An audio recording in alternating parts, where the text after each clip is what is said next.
Bonsoir à tous, bienvenue, soyez bienvenus pour ce webinaire d'échange, de partage, ce moment dédié à vos questions autour de la médecine des 4P, chère à notre auteur de ce soir, le docteur Pascal Trotta. Docteur Trotta, comment allez-vous? Très bien Mathilde, et vous? À merveille, je vous remercie. Bon, ravi de vous retrouver, ravi de te retrouver, Pascal, pour ce moment, voilà, de connexion entre tous. Il est important d'avoir des moments d'échange. La santé aujourd'hui est aussi celle du lien, de l'humain, de ces espaces, comme nous les proposons ce soir, qui sont importants pour voilà, sortir de certains cadres et pour entreprendre une nouvelle routine. Mais encore faut-il avoir des clés, encore faut-il mieux l'appréhender. C'est toute la pédagogie que tu transmets au travers, alors notamment ta formation. Alors ce soir, la plupart d'entre vous ont suivi la formation que tu as proposée des 4P, d'autres non, mais c'est l'occasion, précisément en allant plus loin dans les questions, pour pouvoir mieux comprendre. Peut-être qu'en introduction, tu pourras nous redonner une petite description de cette médecine des 4P. Ça me laisse le temps de vous saluer à tous. Bonsoir Claude, bonsoir Maguite, bonsoir Daniel, Véronique de Bretagne. Coucou une habituée Véronique, on est ravis de vous retrouver. Coucou Myriam, Brigitte, coucou Monique Deslandes. Ah ben ouais. voilà, une amie, mais oui, Deslandes moi aussi Monique. Coucou Claudine, Chantal. Enfin, c'est un plaisir en tout cas de vous retrouver. Voilà, comme pour ce moment de questions-réponses, je le disais à l'instant. Alors, ça va être l'occasion de réexpliquer, je le disais, ce qu'est la médecine des 4P pour peut-être les personnes qui sont là ce soir et qui voilà, ont raté peut-être les précédents webinaires ou voilà, ne savent pas bien en quoi elle consiste.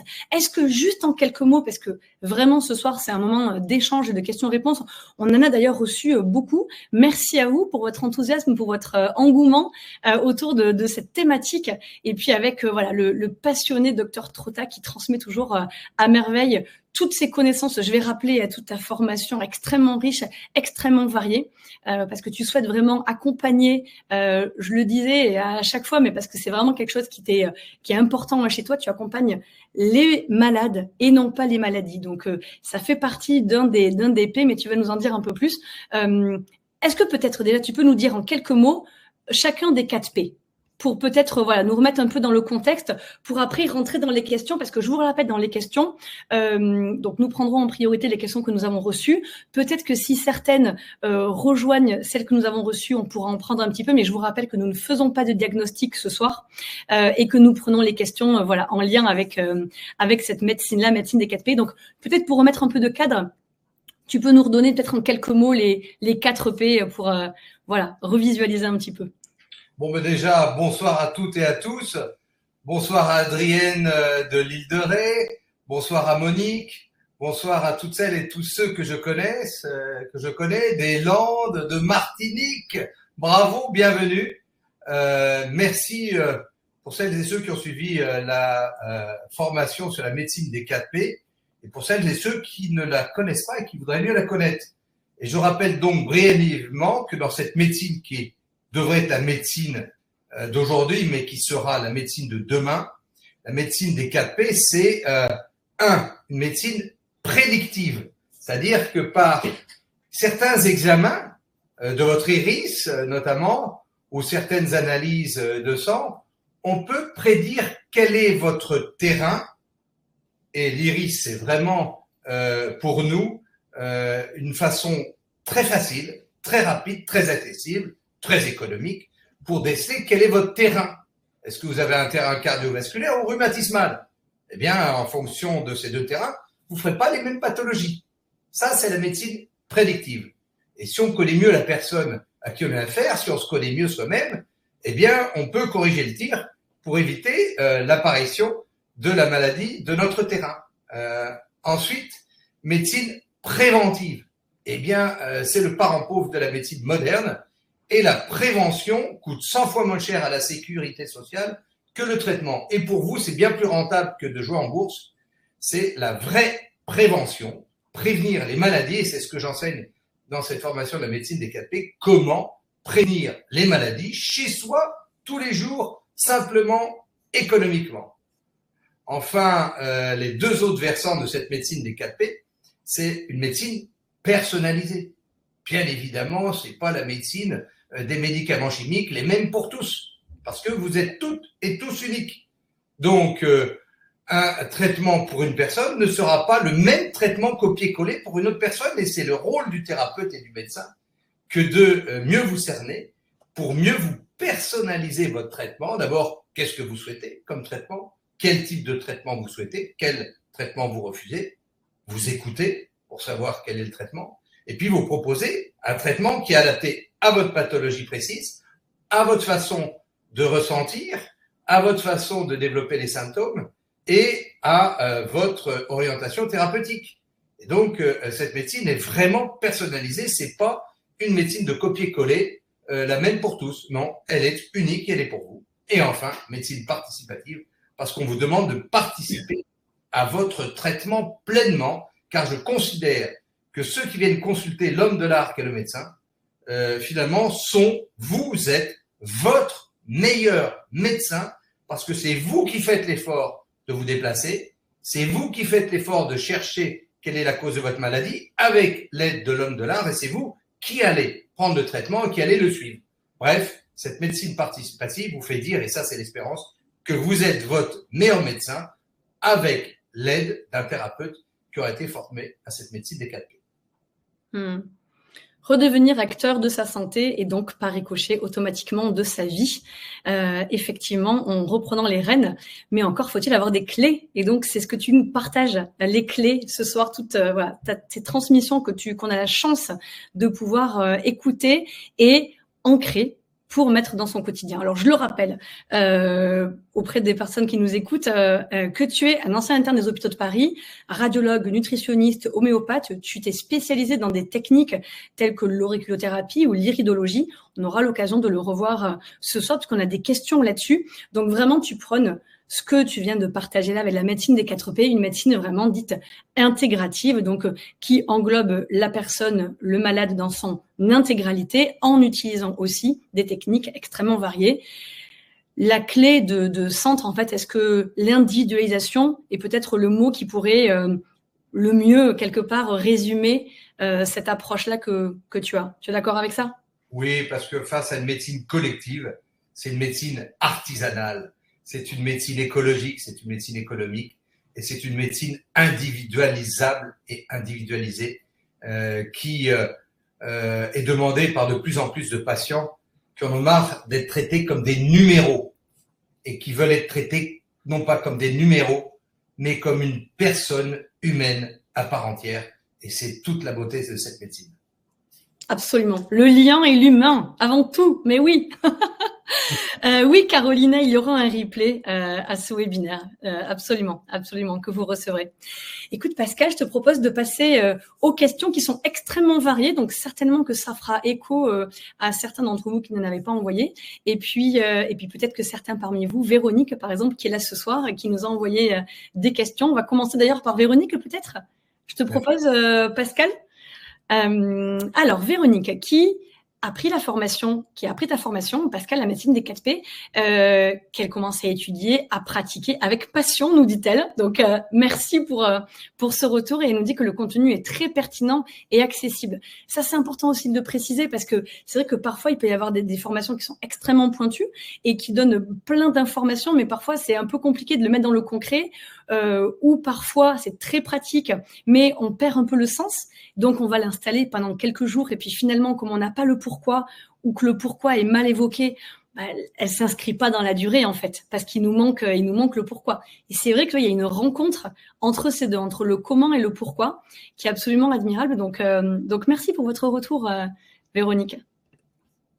On commence par ces questions, Pascal. Je te disais alors. Elle nous pose des questions par rapport à l'auriculothérapie, Véronique. Elle nous dit, quand on n'a que des billes, est-il préférable de les mettre sur les deux oreilles pour le point du cosmonaute, je pense, ou seulement l'oreille gauche, l'oreille G? Eh bien, quand on a des billes, comme ça fait pas mal, Véronique, d'abord, je vous remercie infiniment d'avoir suivi cette formation et j'en suis très heureux qu'elle satisfasse. et je suis sûr que cela va vous aider dans votre pratique quotidienne et que ce n'est qu'un début. Car vous allez découvrir, comme j'ai découvert il y a plus de 20 ans, la puissance de nos oreilles pour le diagnostic, mais surtout pour le traitement. C'est vraiment un outil qui est exceptionnel. L'oreille humaine est superbement décidée car elle représente notre corps humain avec, comme un fœtus, tête en bas. Et de chaque côté, vous avez ici mon oreille gauche qui représente mon cerveau droit. Et vice versa, mon cerveau gauche est représenté ici par mon oreille droite. Parce que ça croise à chaque fois ici au niveau du tronc cérébral. Eh bien, quand vous avez des billes, ça fait pas mal, ces petites billes, elles sont magnifiques. Eh bien, vous pouvez les mettre sur les deux oreilles, ça va renforcer. Parce que c'est vrai que nous, les médecins, on peut piquer avec des aiguilles ou des clous qu'on appelle les ASP, et ça fait un peu mal. Donc, généralement, je fais dans l'oreille gauche qui correspond au cerveau droit, émotionnel. Je fais toute la zone de stress avec des clous, et de l'autre côté, je mets des billes ou des patchs. Eh bien, vous, Véronique, vous pouvez mettre au contraire les billes des deux côtés. Et si vous faites une triade de relax, cosmonaute, eh bien, vous les mettez là. Alors, si vous voulez, je vais vous prendre une petite oreille pour vous montrer. Ah oui, rien de tel que la pratique. Voilà, une oreille. Je vais vous prendre ce qu'il faut. Comme ça, je vais vous montrer et vous allez voir. Voilà. Donc là, on bascule sur un atelier, Pascal. C'est formidable. Non, bah oui, mais puisque voilà, elle voulait, là, ici, je vous montre, ça c'est important, voilà. Vous avez une belle oreille ici, voilà. Et donc, vous pouvez piquer ici le cosmonaute là. Oui. Et là, des deux côtés. À la fin du triangle, le cosmonaute. Mettez les petites billes des deux côtés. Et puis après, vous pouvez mettre le point émotionnel ici et là, de chaque côté. Et là, vous allez à la fois baisser le stress et réguler les émotions immédiatement, sans effet secondaire. Ça n'ensucre pas comme les anxiolytiques, ça ne donne pas de dépendance et vous avez l'effet électrique immédiat dans le cerveau. C'est incroyable ce que ça marche. Et c'est la raison pour laquelle j'ai lancé cette formation de médecine décapée qui est ouverte à toutes et à tous, parce qu'avec ces petites billes, eh bien, on n'est pas obligé de piquer. Et donc, on ne traverse pas la peau. Et donc, ça n'est pas réservé uniquement aux médecins et aux sages-femmes. La mère de famille, quelqu'un qui veut se former, ma belle-sœur qui s'est formée à ça, Adrienne, et d'autres, eh bien, sont très contents d'utiliser cela et ne font que progresser. Et donc, allez-y, vous pouvez. Là, tout à l'heure, j'ai eu des enfants. Eh bien, parents divorcés, le stress, etc. Eh bien, j'aurais fait aux deux enfants qui avaient des manifestations psychosomatiques avec des petites billes. Ils étaient très contents de voir ça. On a même rigolé. Je m'en suis mis un dans le nez. Ils étaient trop contents. Et je leur ai mis dans l'oreille, eh bien, des petites billes pour baisser le stress du conflit des parents dont ils sont pas responsables. Et puis, les émotions. Les intestins, le foie, pour les aider. C'est immédiat, c'est fantastiquement puissant, ça dure longtemps, ça permet de vraiment baisser le stress. Donc Véronique, pas de problème, mettez-le des deux côtés. Possible d'en mettre pendant les séances de MDR, demande Véronique. On peut en fait, une fois qu'on les a positionnés, on peut les garder, de toute façon on les garde sur. Il n'y a pas de problème, il n'y a aucune contre-indication, vous pouvez faire le MDR avant, après, etc. Aucune contre-indication, on les garde 1 mois. Parce qu'après, le petit scotch transparent se noircit un petit peu, etc. Donc, on les garde 1 mois, puis on les enlève avec l'ongle ou avec une pince à épiler très facilement. Mais au contraire, oui, mettez-les de deux côtés. Ça sera plus efficace et ça sera plus puissant parce que les petites billes sont quand même moins puissantes que les clous. Mais, néanmoins, moi, j'ai toujours des petites billes sur moi parce que c'est tout petit dans mon portefeuille. L'autre jour, je croisais dans la rue un marin pêcheur à Louan-en-Ré, puisque c'est de là qu'est originaire ma maman, et il avait une sciatique, et bien dans la rue, je l'ai traité, sa sciatique, pour diminuer la douleur, parce que le pauvre, il boitait, etc. Et j'en ai toujours. Et donc, vous pouvez vous balader avec et soigner votre prochain. C'est ça le but de cette médecine décapée, c'est soigner notre prochain.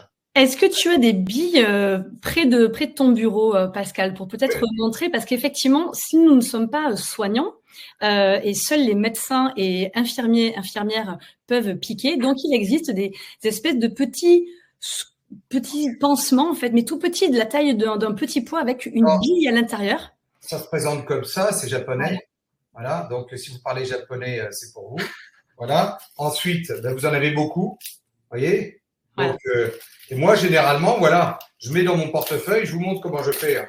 Voilà, dans mon portefeuille, j'en ai 2 ou 3 comme ça. Là-dedans, vous avez vu, j'en ai une vingtaine. Et ensuite, quand vous ouvrez, c'est comme ça. Vous voyez? Alors, je ne sais pas si on… Non, on voit bien. Je pense qu'on voit bien. Voilà, vous allez voir. Alors, on va Baisse voir. un peu. On va Voilà. voir ici. Vous voyez? On voit l'épaisseur. Voilà. Descends un petit peu ta main. Voilà. Voilà, vous voyez? Voilà. On voit l'ombre. En or, parce que j'aime bien quand c'est en or. Et ici, le petit scotch. Voilà. Et donc, vous mettez ça dans l'oreille. Au point du stress, au point des émotions, au point de l'intestin, au point du foie. Tout ce que je vous ai pris dans la médecine des 4P, dans cette première formation, qui est la formation qui vous permet d'accéder au tout venant, au début. Et puis ensuite, on verra pour progresser. Mais déjà, allez-y. Il n'y a pas d'effet secondaire. N'ayez pas peur. Vous rendrez ça. Il suffit de stimuler. Donc, on positionne la bille sur les points comme tu l'as partagé. Et voilà, l'idée, c'est de les stimuler régulièrement pour venir ces trucs là. Voilà. Moi, je vais m'en mettre un là, dans le point des émotions, là, ici, voilà, ici, ici. Et quand vous le mettez, alors, attention, parce que parfois, ça colle tellement que ça reste sur le pouce. Donc voilà, quand vous l'avez mis, voilà, je l'ai ici, là, je l'ai ici, et ben, j'appuie ici, comme ça. Et j'appuie bien, et de temps en temps, si vraiment un stress ou un problème émotionnel fort, la personne va faire ça. Moi, ça va, en ce moment, émotionnellement, je suis pas trop mal. Eh bien, voilà. Voilà, vous appuyez, je le sens, c'est sensible. Et c'est comme vous considérez que c'est votre petit bouton. C'est votre petit bouton interrupteur. Tiens, j'éteins les anxiétés. Tiens, je régule les émotions. Tiens, je baisse le stress. Tiens, je stimule mon intestin. Et vous appuyez comme ça. Alors, quand vous n'avez pas de bille, vous le faites avec le pouce, ou vous le faites avec un palpeur à pression, comme ça, ou vous le faites avec un stylo bille si vous n'avez rien. Et bien, vous appuyez. Mais la bille, elle reste et vous appuyez dessus. C'est super pratique. Oui, et puis alors, moi, je peux partager. Alors, j'ai testé bille, mais j'ai testé clou. C'est toi, parce que j'ai eu la chance d'être un cobaye consentant et avec joie d'ailleurs pour le tournage de la formation de Pascal. Et donc, j'étais sur les lieux. Et donc, j'ai offert mon oreille dans la formation pour tester.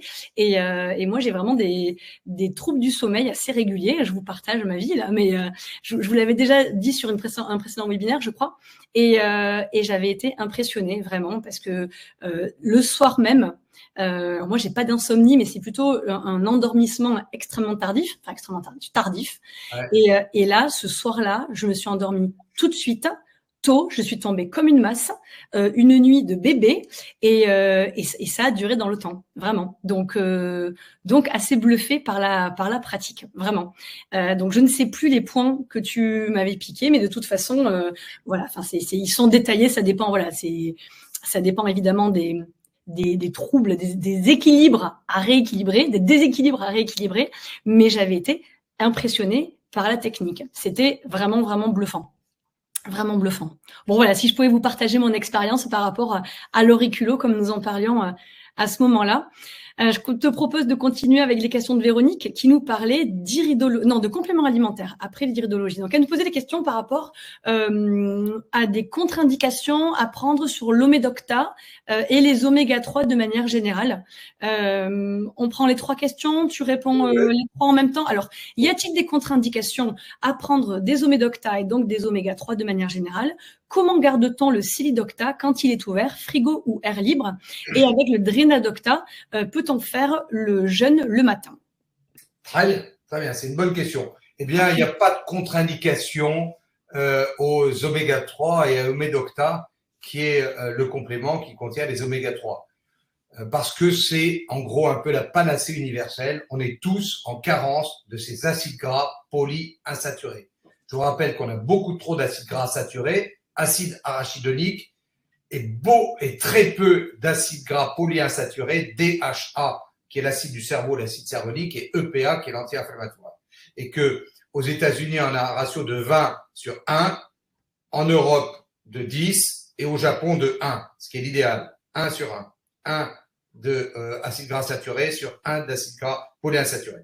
Et en fait, chez nous, on a beaucoup trop d'acides gras saturés qui donnent l'inflammation, qui favorisent les infarctus, et on n'a pas du tout d'acide gras polyinsaturé. Et donc, en prenant le Omedocta, vous allez compenser petit à petit, équilibrer, qui est ce ratio AA sur EPA, acide gras saturé sur polyinsaturé, qui fait notre risque cardiovasculaires, contrairement au cholestérol, qui est une invention de l'industrie Big Pharma pour vendre des statines. Donc, les oméga 3, il n'y a pas de contre-indication, sauf si vous êtes vraiment sous anticoagulants à haute dose, que vous saignez déjà, c'est peut-être pas la peine de prendre des oméga 3, ou alors vous baissez la dose de vos anticoagulants et vous pouvez prendre des oméga 3, il n'y a pas de contre-indication. Donc, pas de contre-indication à la prise d'Omedocta. Au contraire, il faut lubrifier le moteur de l'être humain, qui est un moteur de Formule 1, et c'est l'huile du moteur de Formule 1 de l'être humain. Ensuite, le Silidocta, quand il est ouvert, vous pouvez le conserver 1, 2 à 3 mois, comme cela, sans problème. Il ne s'oxyde pas. C'est un extrait hydroalcoolique, donc déjà l'alcool conserve, puisque quand on met les fruits dans l'alcool, ça les conserve. Et c'est mieux de le garder à température ambiante, parce que moi je conseille de le mettre, voilà, le Silidocta, donc toujours, voilà, ce Silidocta, voilà. Cache un peu sur le côté, voilà. Naturel, de l'agiter comme ça, et je vous montre comment il faut le prendre. Voilà, vous prenez une dose bouchon comme ça.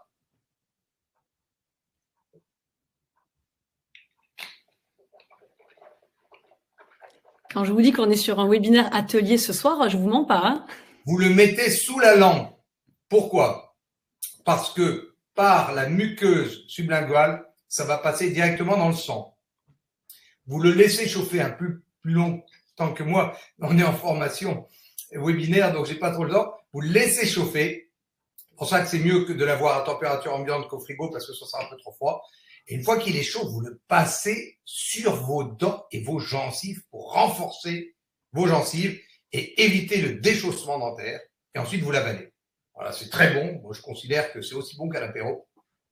Ça contient de la prêle, du bambou et des orties qui sont riches en silice et qui vont favoriser votre squelette. À la fois la solidité, mais aussi la souplesse de votre squelette. Renforcer vos cheveux, renforcer vos ongles, et donner de l'élasticité à vos artères quand vous avez de l'artériosclérose et à vos ménisques et à vos disques lombaires. Moi, j'ai une spondylarthrite ankylosante.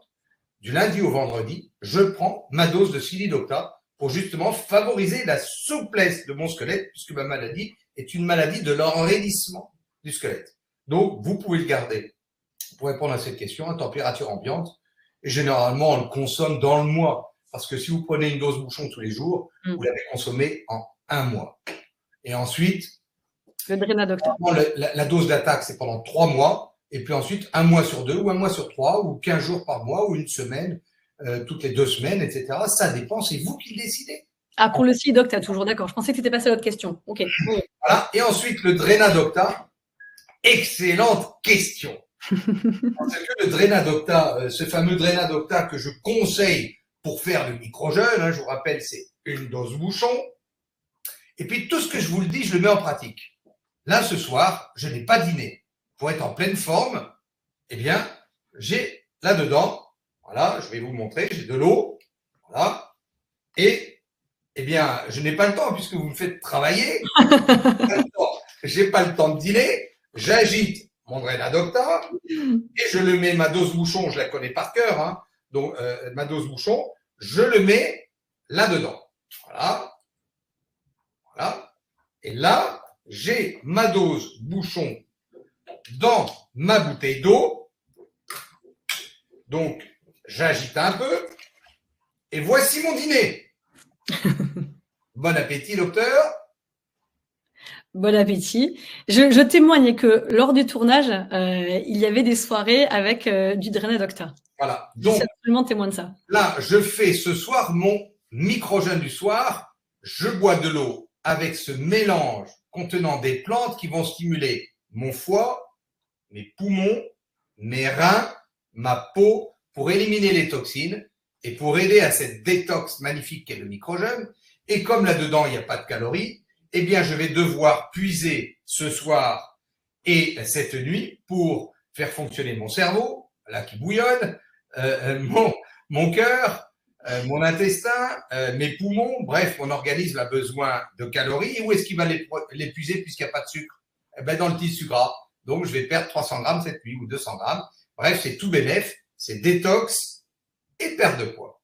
Et si vous n'avez pas pu le faire ce soir parce que vous avez dîné, parce qu'on vous a invité, parce que vos enfants sont venus, c'est une fête de famille, et que vous souhaitez mincir ou maigrir ou ne pas perdre de poids, ben le lendemain, au petit déjeuner, eh ben, vous prenez votre Drénadocta à la place du petit déjeuner et vous allez avoir 16 heures à peu près entre le dîner, vous sautez le petit déjeuner et le déjeuner. Et là, vous allez pouvoir éliminer les calories en excès du dîner de la veille. Donc, on peut très bien le faire le matin. Mais si on veut maigrir dans l'ensemble, je conseille de le faire plutôt le soir parce que on a tendance à stocker les calories beaucoup plus la nuit. Et donc, si on veut maigrir, il vaut mieux éviter de stocker les calories la nuit et de faire un vrai petit déjeuner et un vrai déjeuner. Là, on dépense les calories avec notre activité physique du jour. Et le soir, eh bien, on fait ce micro-jeûne 5 soirs par semaine, dimanche, lundi, mardi, mercredi, jeudi,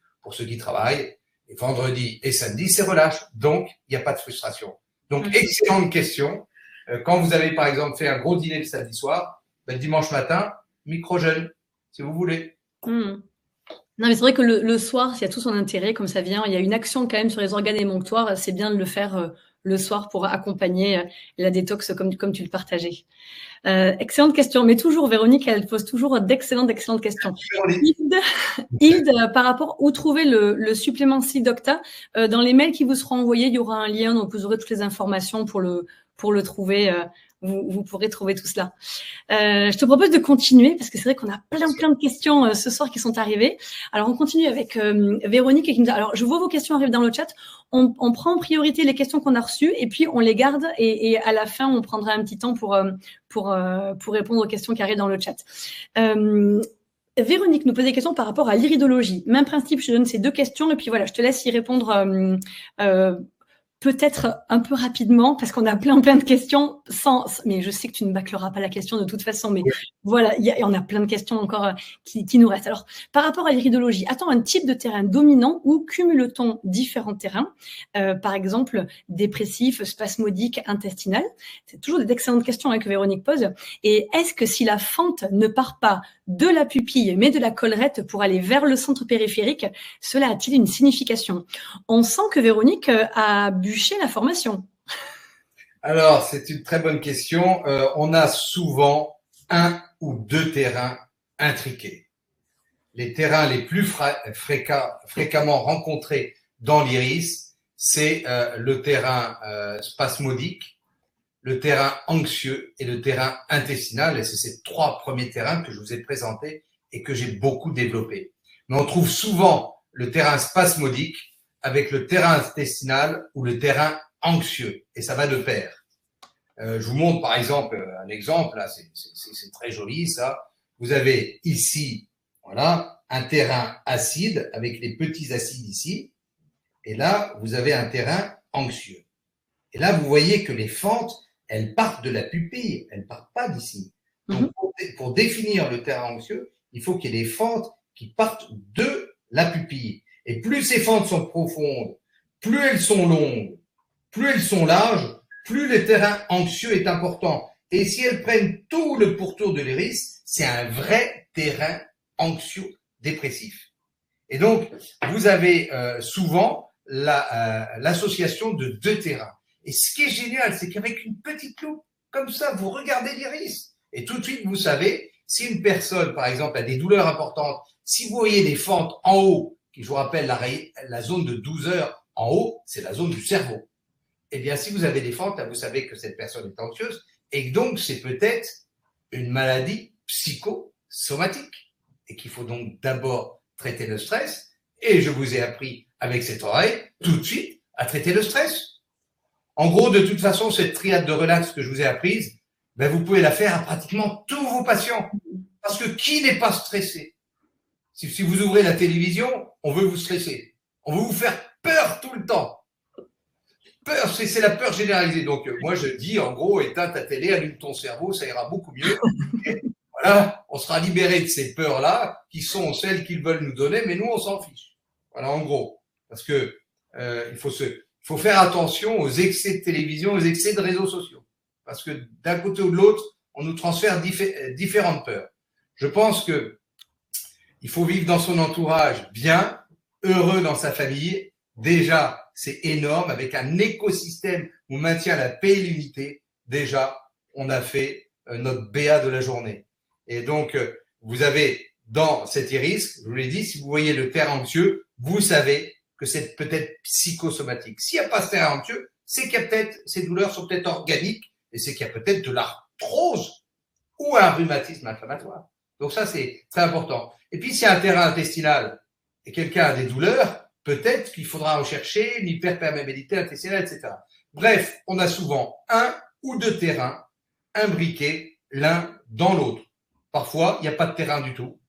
L'œil est bleu, transparent, pas de stress, pas de terrain cardiovasculaire, pas de toxines, pas de… Eh ben, cette personne, tant mieux, elle a un terrain qui est un terrain de bonne santé. Elle vient vous consulter, c'est qu'elle a quelque chose. Mais déjà dans son œil, s'il est bleu, propre, sans ces signes de terrain, vous pouvez vous dire déjà que c'est pas mal. Et en plus, si la langue est propre, ah, là, il y a une bonne hygiène. Ça, c'est très intéressant. Bon, ça donne déjà des pistes de réflexion, ça permet d'orienter un petit peu les pistes pour mieux appréhender, mieux individualiser, on le disait en introduction. Myriam qui dit, c'est pour ça que nous sommes heureux d'être avec vous ce soir. Merci Myriam, adorable, merci beaucoup. Alors, on continue avec les dernières questions de Véronique qui aborde le thème du tube digestif, qui te demande: que pensez-vous de l'analyse par résonance magnétique réalisée par les naturopathes pour mesurer alors de certains naturopathes, parce que tout le monde ne le fait pas, mais réalisée par des naturopathes pour mesurer la porosité intestinale ou pas, et aurons-nous des formations également sur la langue? Effectivement, tu en parles de temps en temps de la langue, donc voilà, pour les questions de Véronique, pour clore les questions de Véronique. Oui, nous aurons dans les prochaines formations, je vous ferai une formation sur la langue. Alors, je ne suis pas un spécialiste de médecine chinoise, mais je vous dirai mon expérience sur la langue. Déjà, si vous avez un patient qui a une langue rose, c'est qu'il a une bonne hygiène de vie. C'est énorme. Retenez ça. Langue rose, couleur de celle d'un chien, c'est que la personne qui vient me voir, elle fait attention à sa santé. Langue blanche, pâteuse, saburale, généralisée, c'est qu'il y a une grosse détox à faire. Voilà déjà, pour schématiser. Voilà. Après, il y a des appréciations plus subtiles, mais déjà, ça, faut schématiser facilement en faisant tirer la langue. Il faut faire tirer la langue de nos patients. Et puis, l'autre question, c'était sur… Par rapport à la résonance magnétique, pour mesurer la porosité intestinale. Alors, je suis un médecin très économe en analyse. J'ai autour de moi des confrères et des naturaux qui font faire à leurs patients des tonnes d'analyses. Et j'entends les patients qui viennent me voir, souvent qui ont vu ces naturaux, ces médecins qui me disent « ça m'a coûté 300 €, ça m'a coûté 800 €, etc. » Moi, je fais attention à la bourse de mes patients.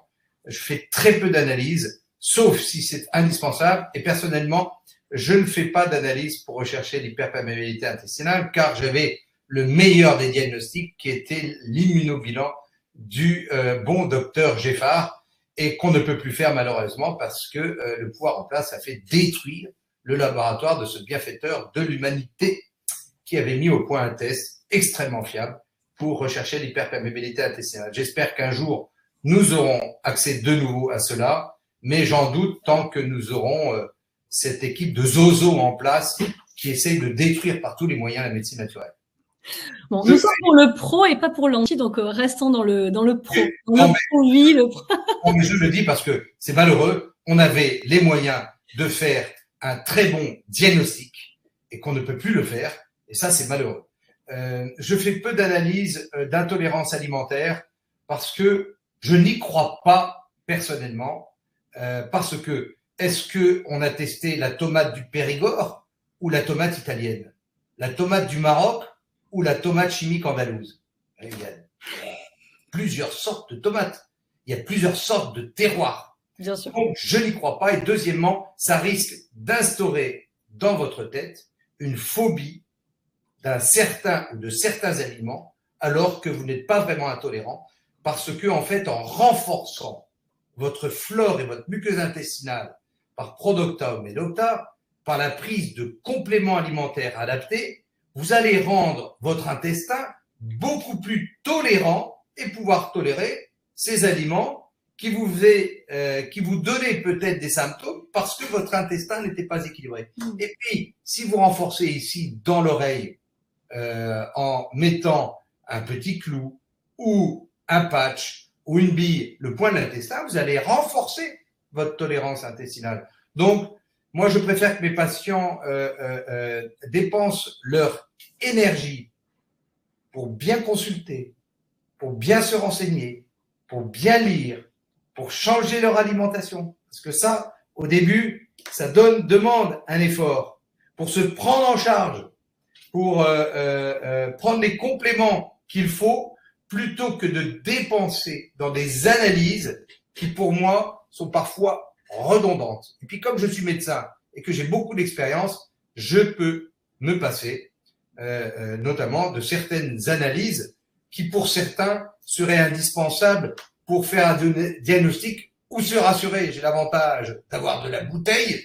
Un médecin plus vieilli, c'est comme le bon vin, meilleur il est, donc de l'expérience. Donc, je sais ce qu'il faut faire, je sais ce qu'il ne faut pas faire, et c'est pour ça que je vais vous transmettre mon expérience à un moment où j'ai de l'énergie et de l'expérience, et vous transmettre ceci. À 40 ans, ça aurait été trop tôt, à 50 ans également. Et bien là, à 61 ans, j'ai cette belle énergie, cette belle expérience pour vous transmettre ce qui me paraît utile pour vous, directement utile. Je vous rappelle, les RIS, l'auriculo, la nutrition et la micronutrition. C'est ainsi que je fonctionne et c'est ainsi que vous serez satisfait dans votre pratique. En tant que petit-fils de vigneron, la comparaison avec le vin était inévitable. Non, mais c'est bien que tu le rappelles que les intolérances s'installent dans le temps. Ils sont généralement signe d'encrassement qui vient créer des équilibres. Donc, des rééquilibrages ont des bienfaits sur les intolérances. C'est pas toujours mis en avant, donc c'est toujours bon de t'entendre le rappeler. Merci beaucoup Véronique avec vos questions. Je te propose de passer à la question d'Alexandra que nous avons reçue au sujet du cholestérol. Alors Alexandra nous dit, problème de cholestérol, quelle alternative aux statines pourriez-vous nous conseiller de manière sûre? Alors déjà, vous verrez dans mon blog, j'ai écrit à peu près 130 articles qui traduisent mon expérience. Et il y a un article où je dis « N'ayez pas peur du cholestérol ». Le cholestérol, c'est l'hormone de la vie. Donc, on ne lutte pas contre l'hormone de la vie. On ne prend pas de statine pour baisser cette hormone capitale qui est à la base de la synthèse de vos hormones sexuelles, progestérone et oestrogène pour les femmes, testostérone pour l'homme, de votre cortisol, de votre vitamine D. Bref, c'est un carrefour extrêmement important qu'il faut respecter. Et de plus, le cholestérol, ce n'est pas lui le facteur de risque des accidents cardiovasculaires. C'est le ratio des acides gras saturés sur acides gras polyinsaturés. C'est celui-là qui compte, mais c'est celui-là qui n'est pas mesuré. Et donc, si vous avez jusqu'à 3 grammes de cholestérol, ne vous inquiétez pas. Il suffit de baisser un petit peu ce taux de cholestérol, si vous voulez, en supprimant les excès de viande de porc et de produits laitiers de vache, de chips, de fritures, etc., de graisses saturées, saints doux, et d'augmenter les acides gras polyinsaturés, les sardines, les maquereaux, les poissons bleus, l'huile de noix, l'huile de colza, l'huile d'olive, première pression à froid. Et c'est ainsi que vous allez équilibrer ce ratio. Et votre cholestérol, il pourra rester à 3 grammes, à 2 grammes 80, peu importe. Si vous rééquilibrez votre alimentation, ce n'est pas grave. Je vous rappelle que les Esquimaux, jusqu'à la modification et l'occidentalisation de leur alimentation, avaient entre 6 et 7 grammes de cholestérol dans le sang et jamais d'infarctus du myocarde. Pourquoi? Parce qu'ils mangeaient de la graisse de phoque et des poissons des mers froides, qui sont tous riches en acides gras polyinsaturés, en oméga 3. Et donc, n'ayez pas peur de ce cholestérol. C'est pas lui le fautif. Le fautif, ce sont les graisses saturées. D'où l'importance, plutôt que de prendre des statines, qui risquent d'intoxiquer votre foie, d'intoxiquer votre muscle, de baisser artificiellement votre taux de cholestérol sans baisser votre risque cardiovasculaire, eh bien, modifiez votre alimentation et adoptez une alimentation plutôt asiatique ou méditerranéenne. Et vous verrez que vous n'aurez pas de problème cardiovasculaire. Et je vous rappelle que beaucoup de gens ont un cholestérol normal aux États-Unis, 2 grammes, 1 gramme 80, ils font plein d'infarctus. Pourquoi? Parce que c'est la junk food. qu'il consomme et que c'est le stress citadin et l'hyperpression, souvent, qui est à l'origine de ces infarctus. Je vous rappelle que l'infarctus, c'est vous conduisez pied au plancher tout le temps et vous levez jamais le pied de l'accélérateur. Et donc, l'infarctus, c'est que vous serrez le moteur parce que vous avez fait surchauffer le moteur. Donc, quand vous commencez à être stressé, levez le pied. Et moi, je fais l'éloge de la sieste. Quelle magnifique conclusion sur le cholestérol. Écoute, mais oui, une alimentation plutôt saine, équilibrée, voilà, type régime méditerranéen. Et puis ralentir un petit peu, effectivement. Mais évitez si possible la prise de statine. Il y a 2 types de médicaments qui sont à l'origine de nombreux effets secondaires. Ce sont les statines et les anti-inflammatoires non stéroïdiens. Faites attention. Vous pouvez prendre des statines pour baisser votre cholestérol, pour faire une analyse de sang, pour assurer votre assureur qui veut assurer votre prêt bancaire et après les arrêter. Mais ne les prenez pas au long terme. Cela risque de laisser accumuler les précurseurs du cholestérol dans votre foie et dans votre muscle. Et quand j'étais radiologue, je faisais beaucoup d'échographies pour des perturbations enzymatiques du foie qui étaient dues généralement aux statines. Et certains patients se plaignent de douleurs musculaires extrêmement importantes. C'est quand même embêtant de laisser accumuler des précurseurs qui vont abîmer les muscles des jambes, mais aussi le muscle cardiaque. C'est un petit peu embêtant quand même quand on veut prévenir les maladies cardiovasculaires. Merci pour ta réponse. Merci à Alexandra d'avoir posé cette question. Et j'ai vu Manon dans le chat que vous posiez une question un peu en ce sens-là. Donc, j'espère que vous avez eu des éléments de réponse aussi par rapport à votre question. Je te propose de continuer avec Simone parce qu'on a encore beaucoup de questions. Donc, Simone qui te demande tes préconisations par rapport à l'Artemisia annua. Bon, je suis pas un spécialiste de l'Artemisia annua, mais ceux qui vont en Afrique et qui veulent prévenir le paludisme peuvent faire des infusions d'Artemisia annua et traiter leur crise de paludisme avec cela. Cela marche très bien. J'ai des coopérants qui ont cette expérience et qui m'ont relaté leur expérience que justement je relate dans un article dans mon blog sur le paludisme. Ça marche très bien. Ça n'a pas les effets secondaires des médicaments chimiques. C'est pas cher et de nombreux Africains cultivent cette plante. Alors, elle a des vertus virucides et également qui a été utilisée dans la récente épidémie du Covid-19. Moi, personnellement, je ne l'ai pas utilisée parce que j'étais très heureux et j'avais suffisamment d'efficacité avec la vitamine C en poudre à haute dose. Donc, je ne peux pas vous en dire plus sur l'Artemisia annua puisque dans mon expérience, je ne la prescris pas, sauf aux patients qui vont en pays d'endémie paludéenne et qui veulent une prévention plus naturelle. Tu me permets une transition absolument magnifique. Merci pour ta réponse. Simone, on vous fait un coucou si vous êtes avec nous ce soir. Mais tu me fais une transition parfaite par rapport à la question qu'on a reçue de la part d'Isabelle, qui est peut-être avec nous ce soir, et qui te pose des questions par rapport à la vitamine C. Au sujet de la vitamine C, pour les estomacs fragiles, l'ascorbate de sodium peut-il être recommandé aux personnes hypertendues? Et ensuite, elle te pose des questions par rapport à l'endothérapie, aux endothérapies. Mes patients me demandent ce que signifient les causes de la case antioxydant. Donc après, c'est des codes très, très précis. Je te les ai envoyés, Pascal. Voilà. Est-ce que tu peux peut-être apporter une information là-dessus et voilà, qui sortent un petit peu, peut-être que tu peux y passer rapidement parce que c'est vrai que ça sort un petit peu du cadre de la formation. Voilà. Donc, par rapport à la vitamine C, évidemment, en plus tu en parles dans la formation, c'est une vitamine qui te tient très à cœur. Alors, la vitamine C, moi, je la prescris sous 2 formes en poudre. Une forme acide L-ascorbique, alors que c'est présent plutôt en pot comme cela pour pas les confondre. Et ça, vous voyez, il est marqué acide L. Descends un petit peu. Voilà, acide L-ascorbique. Voilà. Oui. Ça, c'est une poudre blanche, très pure, très fine, mais qui contient de l'acide. Donc, pour la plupart des gens, c'est cette vitamine C que je conseille. Et pour les gens qui ont un estomac normal, c'est la forme la plus active. Mais pour ceux qui ont un estomac fragile, qui ont des reflux, qui ont eu des antécédents d'ulcères, qui ont un terrain d'acidose métabolique comme moi, qui ont tendance aux aigreurs d'estomac, eh bien, je conseille une forme plutôt en sachet, comme ça on ne confond pas l'acide L-ascorbique ici, qui est sous forme de pot, et le sachet qui contient l'ascorbate de sodium. Là, vous voyez ici, vous avez ascorbate de sodium. On le voit, dernière ligne, oui. Ascorbate, comme son nom l'indique, est alcalin. Mais sodium, il y a du sel. Donc, pour les gens qui ont une hypertension, eh bien, il faut éviter d'en prendre trop. Entre 1 et 3 cuillères, ce n'est pas ça qui va augmenter votre hypertension. Et je vous rappelle que l'hypertension, il faut d'abord faire surtout attention au poids. La plupart des gens hypertendus sont en surpoids. 80% des gens hypertendus sont en surpoids. Donc, si vous perdez 10 kilos déjà, vous pouvez déjà commencer à bien traiter votre hypertension grâce au micro-jeûne du soir. Ensuite, dans l'hypertension, faites attention au pain qui contient du sel caché. Et puis, consommez plutôt du sel complet.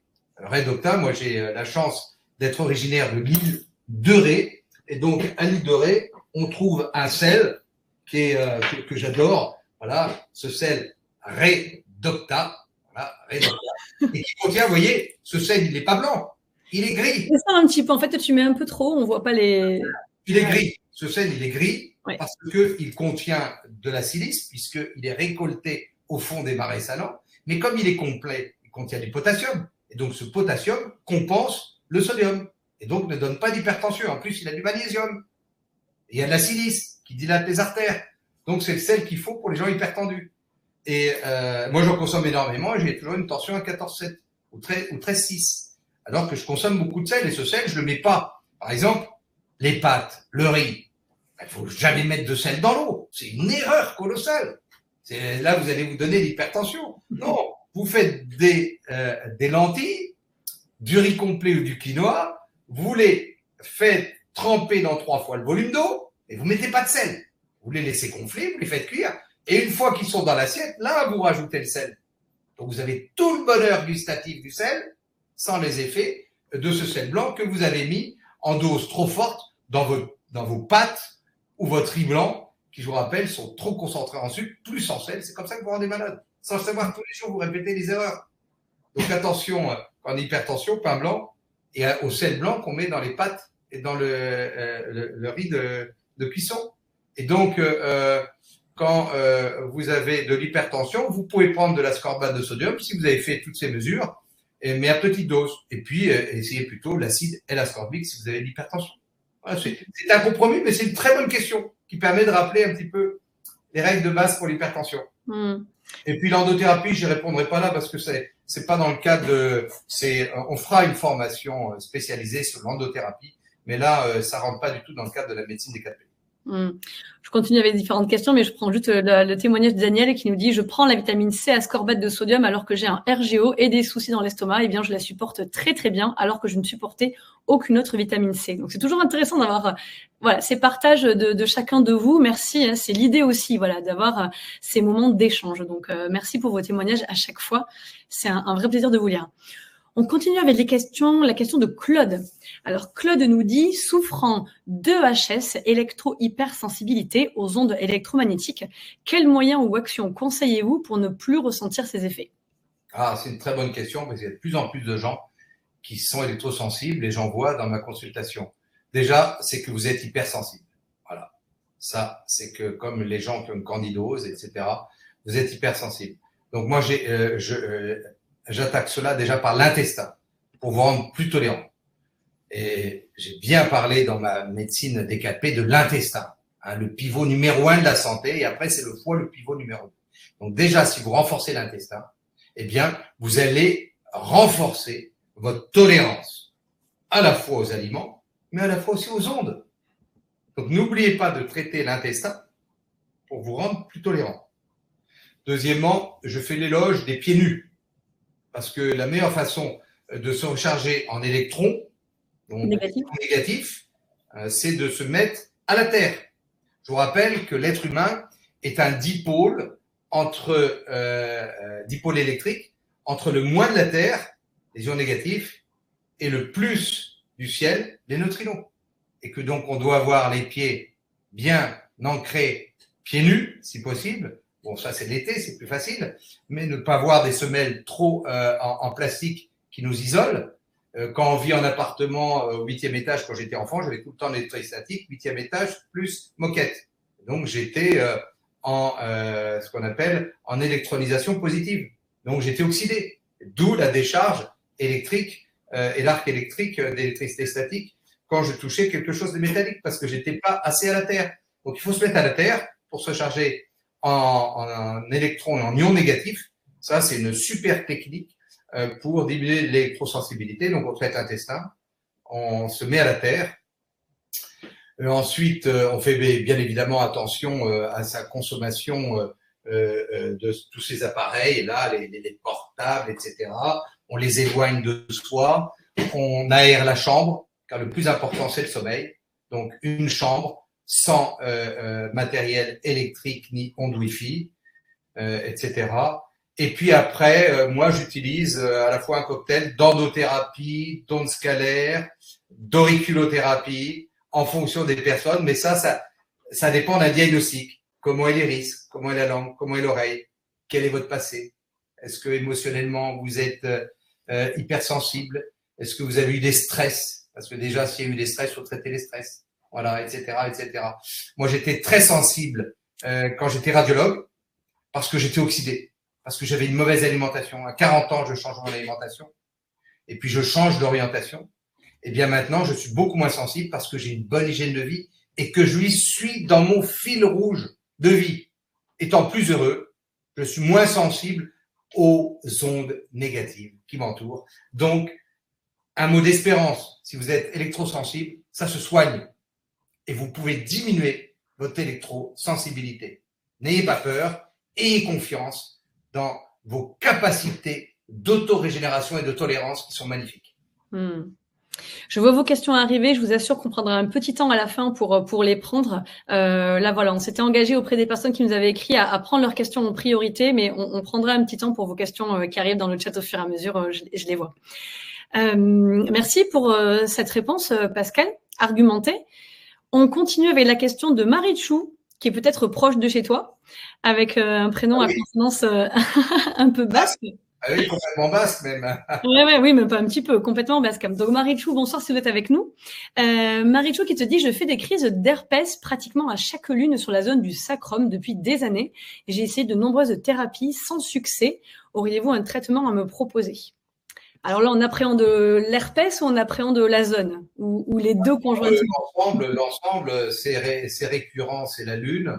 C'est donc, il y a vous savez que les virus, comme certains éléments sont sensibles au cycle cosmique, donc il y a quelque chose de cyclique, de lunaire, qui est très féminin, l'herpès, qui est une résurgence, donc il faut, donc bien évidemment, il faut faire un diagnostic sur l'iris, sur l'oreille, voir qu'est-ce qui se passe, est-ce qu'il n'y a pas un problème de foie, pas un problème d'intestin, il faut d'abord renforcer la flore intestinale. Il faut traiter s'il y a un stress, parce que souvent, l'herpès eczona, c'est en rapport avec le stress. Les boutons de fièvre, c'est souvent dû au stress. Donc, il faut traiter l'intestin, par en bas le stress, en haut par l'oreille. Ensuite, localement, des huiles essentielles adaptées. Moi, je suis, sans faire de publicité, très favorable au Tegarum du docteur Valnet, qui est un cocktail superbe d'huile essentielle que j'utilise, mais vraiment avec grand bonheur, sur les boutons de fièvre, sur les fissures anales pour éviter la surinfection. Ça marche très bien. Les brûlures. Sur les panaries, dès que vous avez une blessure, c'est génial. Valnet, c'était un peu, il a un peu le même parcours que j'ai eu, mais bien avant moi, un chirurgien qui s'est tourné vers la médecine des plantes et la médecine naturelle à l'époque où tout le monde se tournait vers la médecine chimique. Eh bien, c'est un grand monsieur, il est décédé, mais il a laissé un laboratoire et des huiles essentielles. Et Tegarum du docteur Valnet, c'est très efficace sur tous les petits boutons de fièvre, les petites infections cutanées. Vous pouvez utiliser sans danger. Attention toujours à ne pas le mettre proche de l'œil, parce que ça peut irriter comme toutes les huiles essentielles. Et ensuite, eh ben, il faut faire un bilan complet pour savoir qu'est-ce qui se passe dans cette infection récurrente et récidivante. Et on peut, dans les pathologies compliquées, moi c'est ce que je fais, utiliser soit l'endothérapie, soit les ondes scalaires, soit un cocktail des deux. Mais généralement, quand on commence, et c'est ce que je vous enseigne, par bien traiter l'intestin, bien traiter le stress, déjà dans 80% des cas, on a des bons résultats sans utiliser ces deux techniques plus spécialisées que je vous enseignerai par la suite. j'ai d'abord voulu vous enseigner, et je vais continuer à vous enseigner, ce qu'il y a de plus simple et de plus économique à mettre en pratique et tout de suite, sans investissement onéreux. C'est pour ça, c'est la force de cette formation. C'est que je vous transmets mon expérience sans vous dire d'investir 5 000, 10 000 ou 20 000 euros pour commencer à exercer. Non, non, c'est l'investissement basique pour faire de l'auriculo, c'est une centaine d'euros. C'est donc à la portée de toutes les bourses et vous pouvez commencer tout de suite. C'est une mallette à outils qu'on a à la maison pour gagner en autonomie.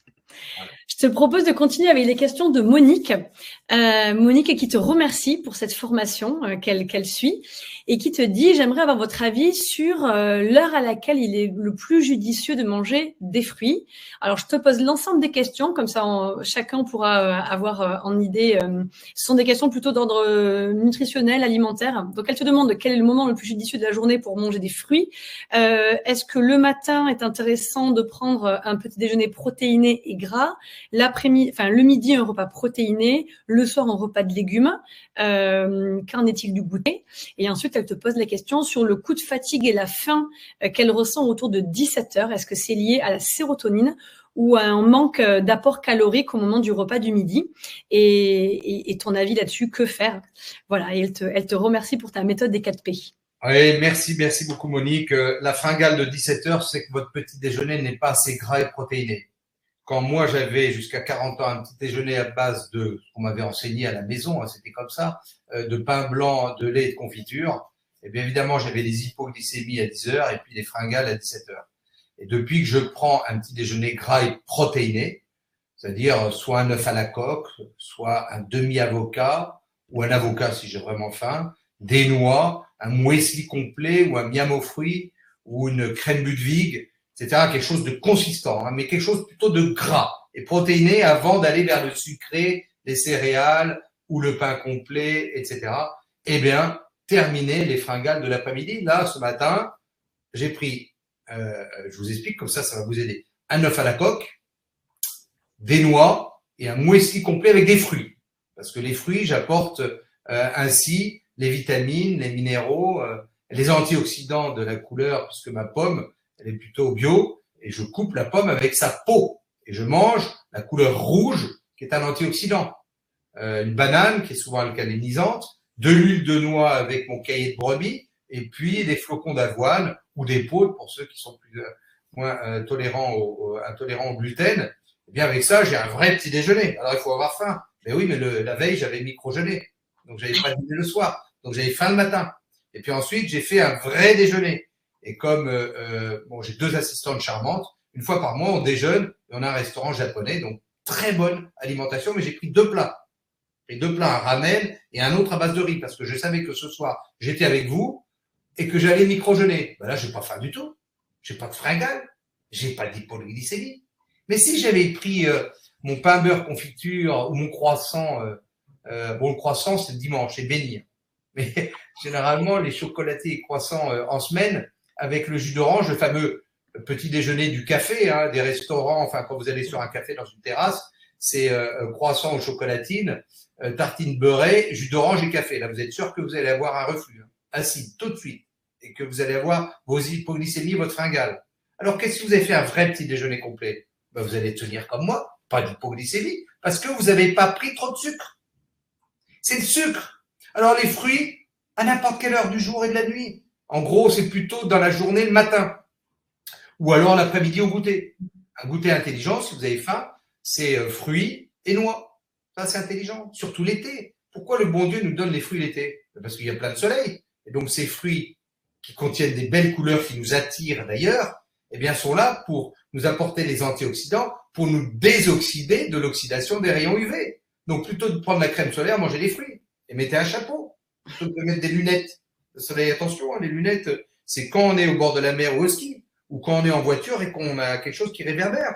Mais habitez-vous avec un beau chapeau. De toute façon, la mode des chapeaux est en train de revenir. Moi, je trouve ça magnifique, les chapeaux. C'est bien mieux parce que ça vous protège l'arrêt du nez de ces soleils. C'est bien plus joli que les casquettes américaines. Il y a des chapeaux de toutes les formes, etc. Ça vous protège l'arrêt du nez, ça vous protège les yeux des rayons solaires.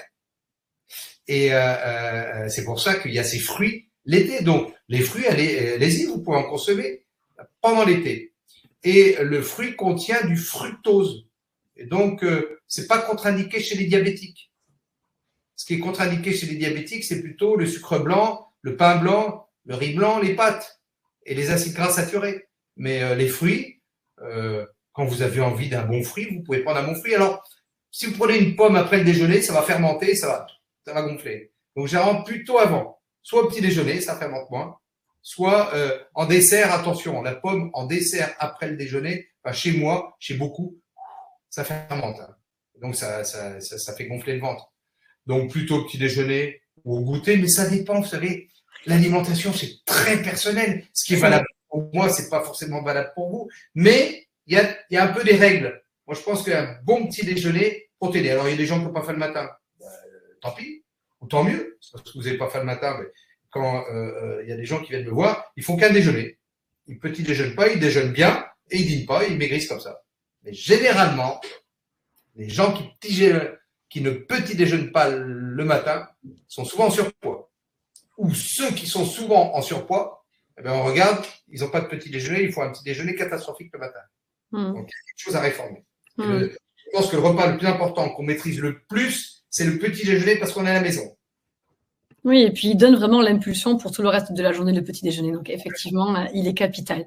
Un mot peut-être sur sa question par rapport à la sérotonine. Eh ben, la sérotonine, non, c'est surtout une question de petit déjeuner. Vous n'avez pas pris assez de gras et de protéines au petit déjeuner. C'est pour ça que vous avez votre fringale l'après-midi et à midi. Évidemment, si vous avez ces fringales, je vous invite à rajouter, c'est le parent pauvre, le mal-aimé de la gastronomie française, les lentilles, le quinoa ou le riz complet. Pourquoi? Parce que ça contient des vitamines, des minéraux, notamment les vitamines B, ça contient de la silice et ça contient des fibres complètes et des sucres d'assimilation lente, contrairement aux pâtes, aux pommes de terre, au pain blanc et au riz blanc qui, eux, vont monter, vont donner un pic de glycémie très important et ensuite ça va s'effondrer et vous aurez peut-être la fringale à 17 heures. Alors que si vous avez pris vos lentilles, ça va monter comme ça, progressivement. Donc, si vous avez ça, rajoutez, la seule salade n'est pas suffisante. Hein, il faut généralement un tiers de protéines, animales ou végétales, un tiers de légumes et un tiers de céréales ou de légumineuses. Et moi, je suis très favorable à ces 3 légumineuses et céréales parce qu'elles ne font pas gonfler le ventre, elles ne font pas grossir, lentilles, quinoa ou riz complet, qui sont très assimilables et qui ne contiennent pas de gluten que de plus en plus de gens ne tolèrent pas. Oui, on est sur un trio intéressant là. Et puis riche en protéines, encore une fois. Oui, le quinoa qui a les 8 acides aminés, donc effectivement, ça peut être une excellente alternative. Merci beaucoup, Pascal, Monique. Voilà, j'espère que vous avez eu toutes les réponses à vos questions, si vous êtes parmi nous. Sinon, en tout cas, on vous salue. Je te propose de continuer avec les questions de Damien. Alors, j'ai vu un Damien au début de ce webinaire dans le chat. Alors, peut-être est-ce vous, Damien? En tout cas, voilà, bienvenue parmi nous. On arrive à votre question, si c'est bien vous. Donc, Damien te dit, alors, il te remercie. Alors, il nous remercie Vivo Vojo. Donc, merci beaucoup pour rendre ce type de savoir, les médecines naturelles, via le docteur Trotta, accessible à tous. Donc, merci pour votre retour, Damien. Et il te partage qu'il souffre d'un vitiligo, qui en est au début. Donc, il a certaines taches blanches de dépigmentation sur la peau, qui sont pour l'instant limitées à des zones peu visibles, notamment les jambes. Cependant, il nous dit qu'il progresse tout doucement au niveau du torse, sans savoir jusqu'où il va aller, peut-être le visage. Donc le vitiligo ne fait pas mal, mais c'est inesthétique. Il nous dit, mon médecin me disait qu'on ne peut rien faire, mais comme la médecine des 4P gère notamment les maladies auto-immunes, comme le vitiligo, qu'est-ce que je peux attendre de la médecine des 4P à ce sujet? A-t-elle pu être prouvée comme efficace pour cette maladie? Alors, je te laisse répondre vraiment sur le vitiligo, mais ça peut être des éléments de réponse parce que je vois qu'il y a des questions autour de la sclérose en plaques, de la fibromyalgie, qui sont des maladies auto-immunes aussi. Alors peut-être que maintenant, vous pourrez prendre des éléments de réponse dans la réponse de Pascal.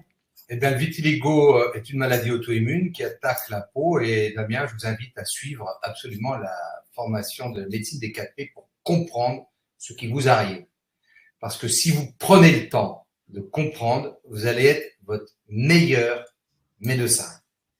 Et en comprenant, en suivant cette formation, vous allez voir l'importance de l'intestin pour traiter les maladies auto-immunes.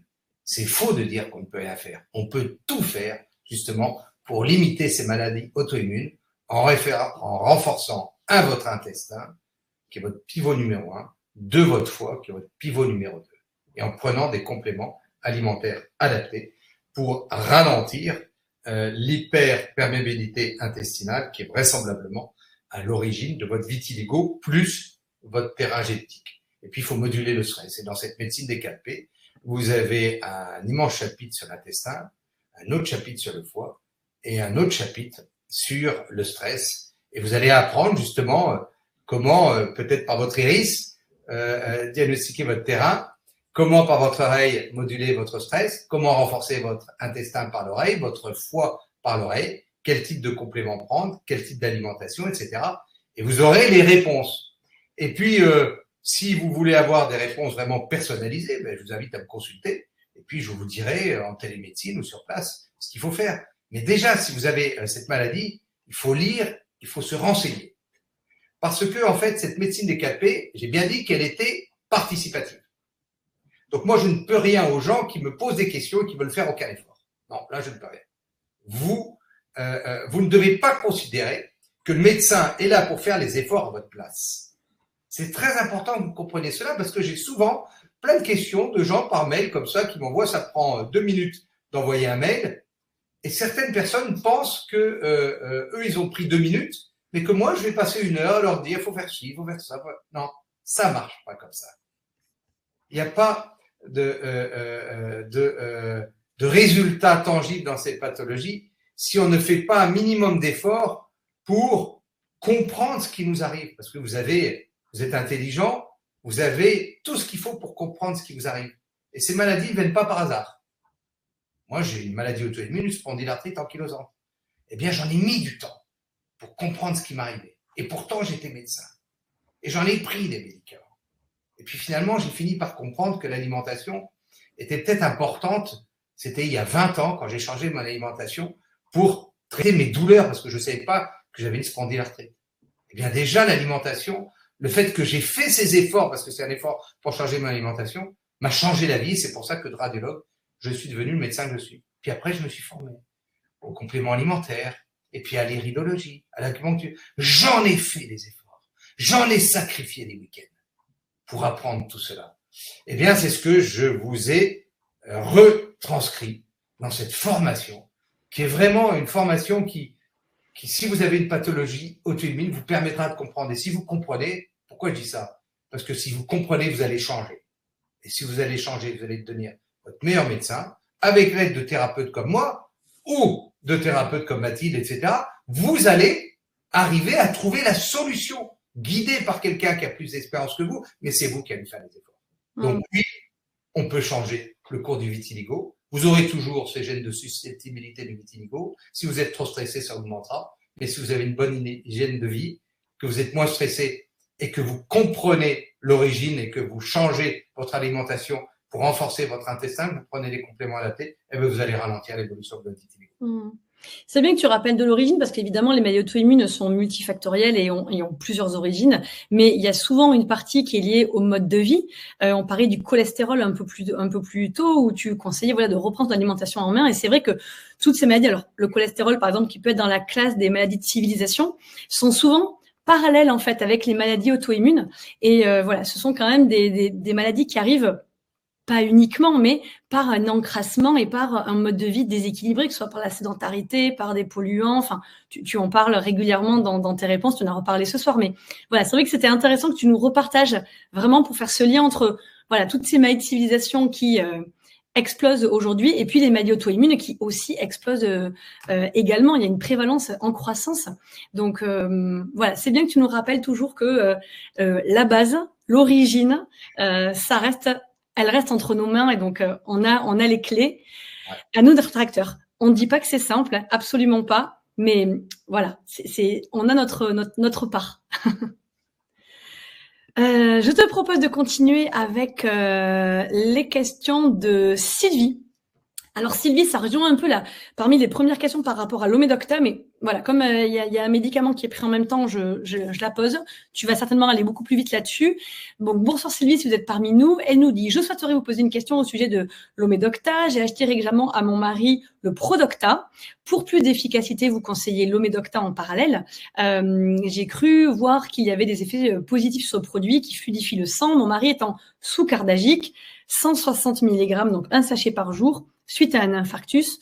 Voilà. Est-ce que dans ce cas-là spécifique, tu y as répondu en début d'émission, hein, mais est-ce que, voilà, comme là, il y a un dosage spécifique, est-ce que tu peux nous donner une réponse là-dessus? Oui, il n'y a pas de contre-indication quand on prend 160 mg de cardégique qui prévient l'agrégation des plaquettes pour éviter les infarctus ou les récidives d'ischémie, de prendre Omedocta qui, lui, va agir de façon beaucoup plus large pour lubrifier les articulations, nourrir le cerveau, hydrater la peau, parce que c'est pas Omedocta et les oméga 3 qu'on hydrate la peau, pour mettre de l'huile dans vos articulations, pour nourrir votre muqueuse intestinale et pour aussi prévenir l'agrégation des plaquettes et fluidifier le sang, parce que les acides gras oméga 3 permettent de fluidifier le sang comme l'aspirine, mais de façon moins ciblée. Donc les oméga 3 agissent de façon beaucoup plus large, qui fait que les oméga 3 sont plus une panacée et que l'aspirine agit sur les prostaglandines, un type de prostaglandine, et permet de diminuer l'inflammation dans les douleurs et l'agrégation des plaquettes. Le problème de l'aspirine, c'est qu'elle a des risques sur l'estomac, et chez des gens qui sont sensibles, ils sont obligés de reprendre des inhibiteurs de pompe à protons qui, eux, ont des effets secondaires parce qu'ils diminuent de façon trop importante l'acidité de l'estomac. Donc, pas de problème, il peut prendre sa capsule d'Omedocta tous les matins avec son cardégique 160 mg. Ça n'entraînera pas de phénomène. Sauf si, par malheur, quand il se brosse les dents, il y avait trop de saignements, à ce moment-là, eh bien, il faut peut-être baisser d'abord la dose de cardégique et passer plutôt à 100 mg. Mais dans mon expérience, il n'y a aucune contre-indication. Bon, Monsieur Sylvie peut continuer l'Omedocta et le Prodocta sans aucun souci. Merci beaucoup Pascal pour ces réponses. Je te propose de continuer avec nos deux dernières questions. Donc on a les questions de Nelly puis de Myriam qui vont arriver, et puis après voilà, selon l'heure on prendra voilà, quelques questions du chat. Mais là pour l'heure nous passons aux questions de Nelly. Nelly qui nous dit: bonsoir docteur, quelle thérapie efficace pour augmenter une fraction d'éjection effondrée à 19% du ventricule gauche? C'est une question extrêmement précise. Avec une nécrose importante de ce même ventricule, c'est une question de l'ordre cardiovasculaire, ce qui provoque une insuffisance cardiaque majeure avec des dyspnées invalidantes, un épuisement chronique et des crises d'angoisse avec une hypotension. C'est très très précis, mais peut-être une réponse de manière globale sur le cardiovasculaire que tu pourrais nous apporter par rapport à cette médicalité. Manifestement, cette personne a fait un infarctus massif et une insuffisance cardiaque évoluée. Et donc là, c'est le traitement prescrit par le cardiologue qui est le plus important pour stimuler la puissance cardiaque, diminuer les effets secondaires de cette insuffisance cardiaque gauche, notamment sur les poumons, pour éviter l'édème aigu du poumon. Ça, c'est très important, et ne pas arrêter le traitement du cardiologue. Il faut baisser le poids s'il y a du surpoids, parce que ça favorisera ça ne fatiguera pas trop le cœur. Après, eh bien, un exercice tout simple pour renforcer la puissance du cœur, c'est la cohérence cardiaque.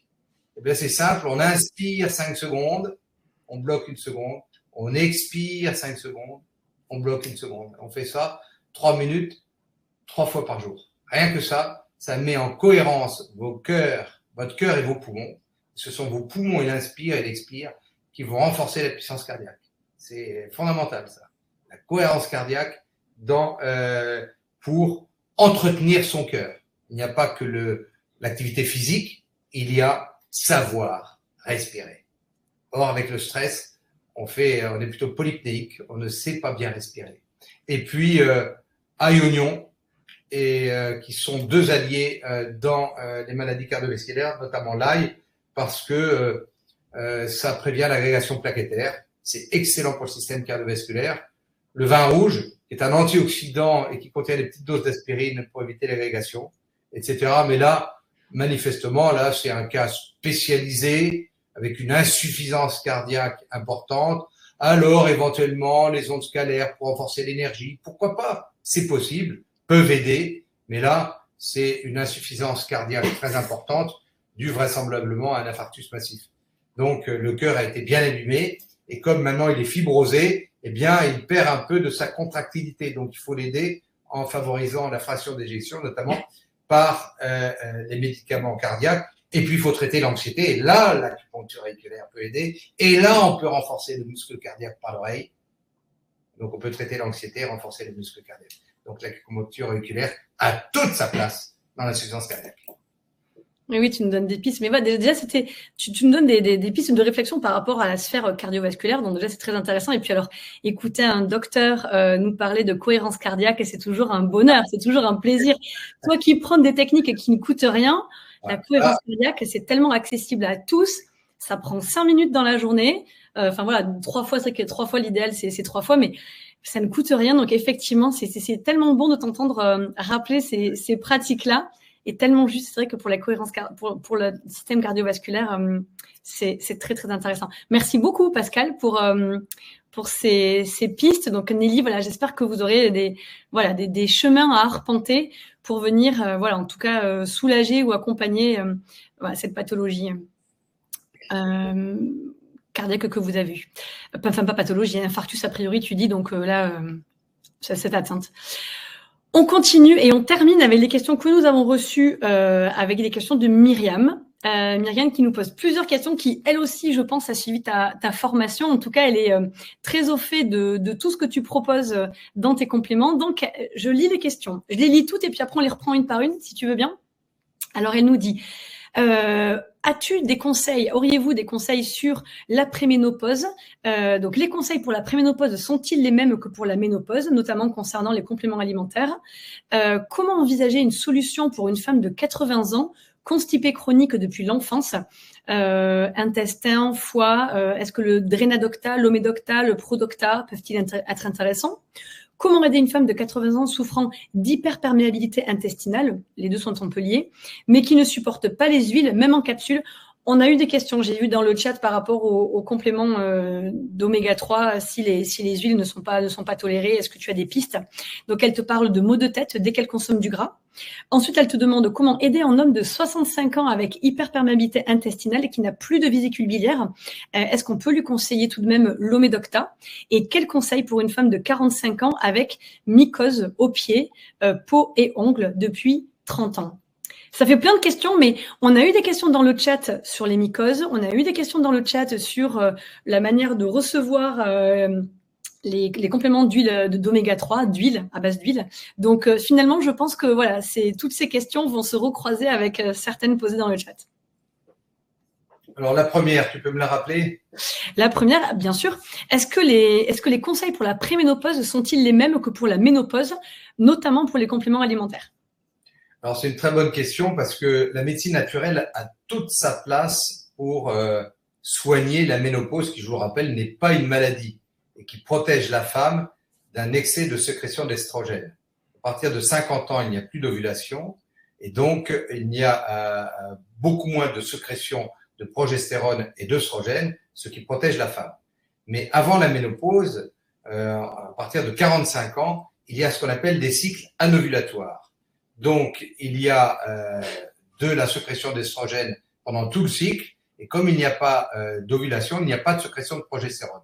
Ça donne donc une hyperœstrogénie relative qu'il faut traiter, et l'homéopathie a toute sa place justement pour freiner cette hyperœstrogénie relative par notamment folliculinum 15-CH, 5 granules ou 10 granules au 8e ou 20e jour du cycle, et puis ensuite, à la ménopause, eh bien, plutôt stimuler la sécrétion hormonale défaillante, et Ménodocta qui contient des plantes qui permettent de stimuler ce qu'on appelle des plantes hormones-like, permettent de compenser la carence de sécrétion des œstrogènes et de progestérone. Parce que finalement, quels sont les effets secondaires de la ménopause? Eh bien, souvent, c'est la prise de poids, parce que la modification hormonale peut amener une prise de poids par la carence hormonale par l'irritabilité, par la nervosité, qui fait que les femmes souvent ont tendance à compenser au niveau alimentaire, par la baisse de l'activité physique. Et donc, le micro-jeûne du soir a toute sa place au moment de la ménopause, parce qu'il y a souvent des bouffées de chaleur. Et ces bouffées de chaleur sont vraiment très pénibles et sont parfois confondues avec des phénomènes cardiovasculaires. Eh bien, quand vous faites le micro-jeûne du soir, vous diminuez votre température corporelle la nuit. Donc, vous avez tout bénéfice de diminuer la température corporelle, d'éviter le surpoids ou de mincir alors que vous êtes ménopausé. Et puis, l'acupuncture auriculaire a vraiment toute sa place pour soigner les troubles de pré- et de ménopause en piquant notamment le point hormonal, qui est un point qui est situé au niveau de l'œil de la tête du serpent, au niveau du tragus. Bref, tout ça, c'est bien expliqué dans la formation. Et vraiment, la ménopause, la préménopause et la ménopause, je dirais, le trépied, c'est homéopathie, phytothérapie, acupuncture auriculaire, qui permet d'éviter le recours à la prescription d'hormones chimiques dont on sait maintenant qu'elles augmentent le risque de cancer du sein, ce qui n'est pas rien. Et donc, la ménopause n'est pas une maladie, ça peut se soigner et la médecine naturelle a toute sa place, même sa première place, pour soigner les troubles qui sont souvent bien pénibles chez les femmes qui sont bien embêtées par ces troubles que sont les bouffées de chaleur, la sécheresse vaginale, l'irritabilité, la prise de poids, les douleurs articulaires, etc. Eh bien, avec les pistes que je vous ai données, vous avez tous les moyens de bien les soigner. Et Ménodocta doit être donné à la ménopause, pas à la préménopause. À la ménopause, quand vous avez les signes de carence œstrogénique que sont la sécheresse vaginale et puis les bouffées de chaleur. Donc la Ménodocta a toute sa place. Il faut le prendre minimum 3 mois, voire 6 mois. Et c'est généralement au bout de ce temps qu'on commence à voir les effets de ces phytoœstrogènes et progestérone qui n'ont pas d'effet secondaire, contrairement aux hormones chimiques. Ça, c'est très, très important. La ménopause n'est pas une maladie et se soigne très bien.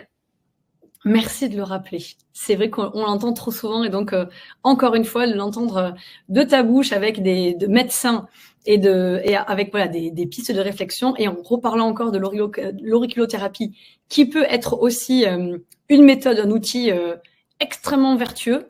C'est très, très intéressant.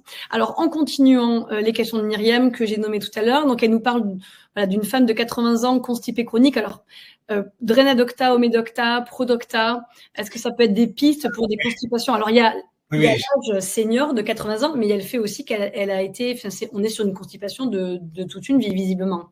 Alors, c'est intéressant, constipation chronique. La médecine des 4P a toute sa place. C'est souvent des femmes qui ont un intestin paresseux et la première chose à faire, c'est de renforcer l'intestin. Alors, par la prise de Prodocta ou Omedocta, si c'est possible, si la personne ne supporte pas les capsules d'huile de poisson, ça peut arriver. Bien, alors, c'est la question suivante. Tu peux répondre aux deux en même temps? Je réponds aux deux. Eh bien, vous donnez de l'huile d'olive, de l'huile de noix. Mais par exemple, sur l'alimentation, dans l'assiette, vous rajoutez de l'huile d'olive ou de l'huile de noix. Vous allez lubrifier. Et puis, évidemment, si on est constipé, il faut plutôt consommer des céréales et des légumineuses complètes, comme le quinoa, les lentilles, le riz complet, que du riz blanc ou des patates. Ça, c'est le bon sens parce qu'il faut les fibres. Et puis, vous allez rajouter des graines de lin ou de psyllium que vous faites tremper dans de l'eau et qui vont gonfler. Et c'est un mucilage qui ne va pas être digéré, qui ne va pas être absorbé, mais qui va faire comme un escalier roulant, un escalator qui va vous emmener les selles dans les WC, dans les toilettes.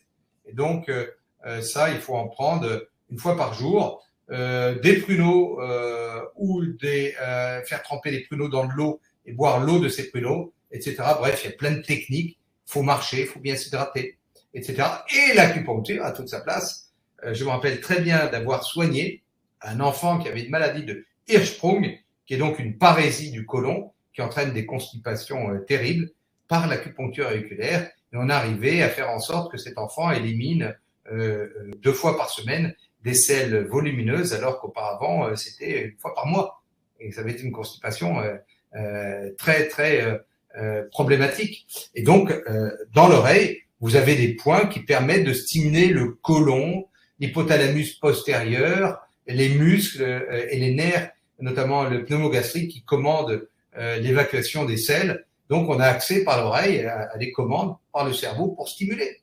Donc, vous avez les compléments, vous avez l'alimentation, vous avez le psyllium, les graines de lin, vous avez la marche, l'hydratation, l'acupuncture, vous avez plein d'armes thérapeutiques qui vous permettent de diminuer un peu cette constipation afin d'éviter les laxatifs qui irritent la muqueuse colique et qui finissent par aggraver cette constipation. C'est remarquable ce que tu nous partages par rapport à l'auriculothérapie et la constipation. Très, très intéressant. Et donc voilà, donc des pistes que tu as partagées là pour ne pas passer par le gras, parce que c'est vrai que peut-être que même l'huile de noix ou l'huile d'olive, voilà, ne sont pas supportées. Les graines de chia aussi peuvent être intéressantes par rapport aux oméga 3 et au côté laxatif. Oui, bien sûr. Écoute, merci beaucoup. Elle complète, donc tu as répondu aux 2 questions, parfait. Ensuite, elle te demande si, alors un homme de 65 ans avec une hyperperméabilité intestinale qui n'a plus de vésicule biliaire, est-ce qu'on peut lui proposer l'Omedocta? Donc là, je pense que la question, au-delà de l'hyperperméabilité, c'est surtout sans, avec l'ablation de la vésicule biliaire, est-ce que l'Omedocta est toujours valable? Oui, alors c'est très intéressant parce que beaucoup de gens ont une cholécystectomie, souvent à tort. Bon, je crois que maintenant on opère moins facilement que quand j'étais étudiant en médecine dans les années 90 où on faisait sauter la vésicule pour un oui et pour un non. C'est vrai que si vous avez des tout petits calculs qui font moins de 10 mm pour 1 cm, ils peuvent migrer dans le cholédoque et entraîner une pancréatite. Et ça, c'est une bombe à retardement. Donc là, il vaut mieux peut-être enlever la vésicule biliaire. Mais on peut peut-être essayer de les faire dissoudre. C'est possible s'ils sont en cholestérol. C'est possible de les faire dissoudre. Et puis, les calculs, si vous faites des calculs dans les reins ou dans la vésicule biliaire, c'est que vous avez une mauvaise hygiène de vie. C'est pas normal de faire des calculs. Si vous n'avez plus de vésicule, on vous l'a enlevé, eh bien, vos voies biliaires dans le foie prennent un peu le rôle de la vésicule biliaire et il y a quand même une évacuation de bile lors de la digestion. Et généralement, les gens qui ont eu une cholécystectomie, au bout de quelques mois, arrivent à consommer des graisses. Alors, l'Omedocta, on peut le consommer et s'il n'y a pas de reflux, s'il n'y a pas de signe de mauvaise digestion de ces capsules d'huile de poisson, sans aucun problème, vous pouvez les consommer. Et puis, après, vous pouvez renforcer l'efficacité du foie pour sécréter la bile par les plantes amères, le pissenlit, le radis noir, les artichauts qui vont renforcer le foie en l'absence de vésicule biliaire. Donc, pas de problème, pas de contre-indication à Prodocta ou Medocta en cas de cholécystectomie, au contraire. Parfait. Ben, merci pour ces propos rassurants. Parce que c'est vrai qu'il y a de plus en plus de personnes. Alors, tu dis que les ablations sont peut-être arrêtées, ça a peut-être diminué. Oui, un peu moins maintenant. Oui, il y en a encore beaucoup. Oui. Les chirurgiens digestifs ont un peu moins la pistorite qu'avant. Et puis maintenant, il y a beaucoup de gens, de naturaux, de médecins pour la médecine naturelle. Les gens se renseignent et essayent d'abord de dissoudre ou d'essayer de changer leur alimentation avant. De toute façon, c'est mon conseil en général. Et mon métier, c'est d'empêcher le recours à la chirurgie ou à l'hospitalisation. Et ça marche dans 80% des cas et c'est le rôle du médecin.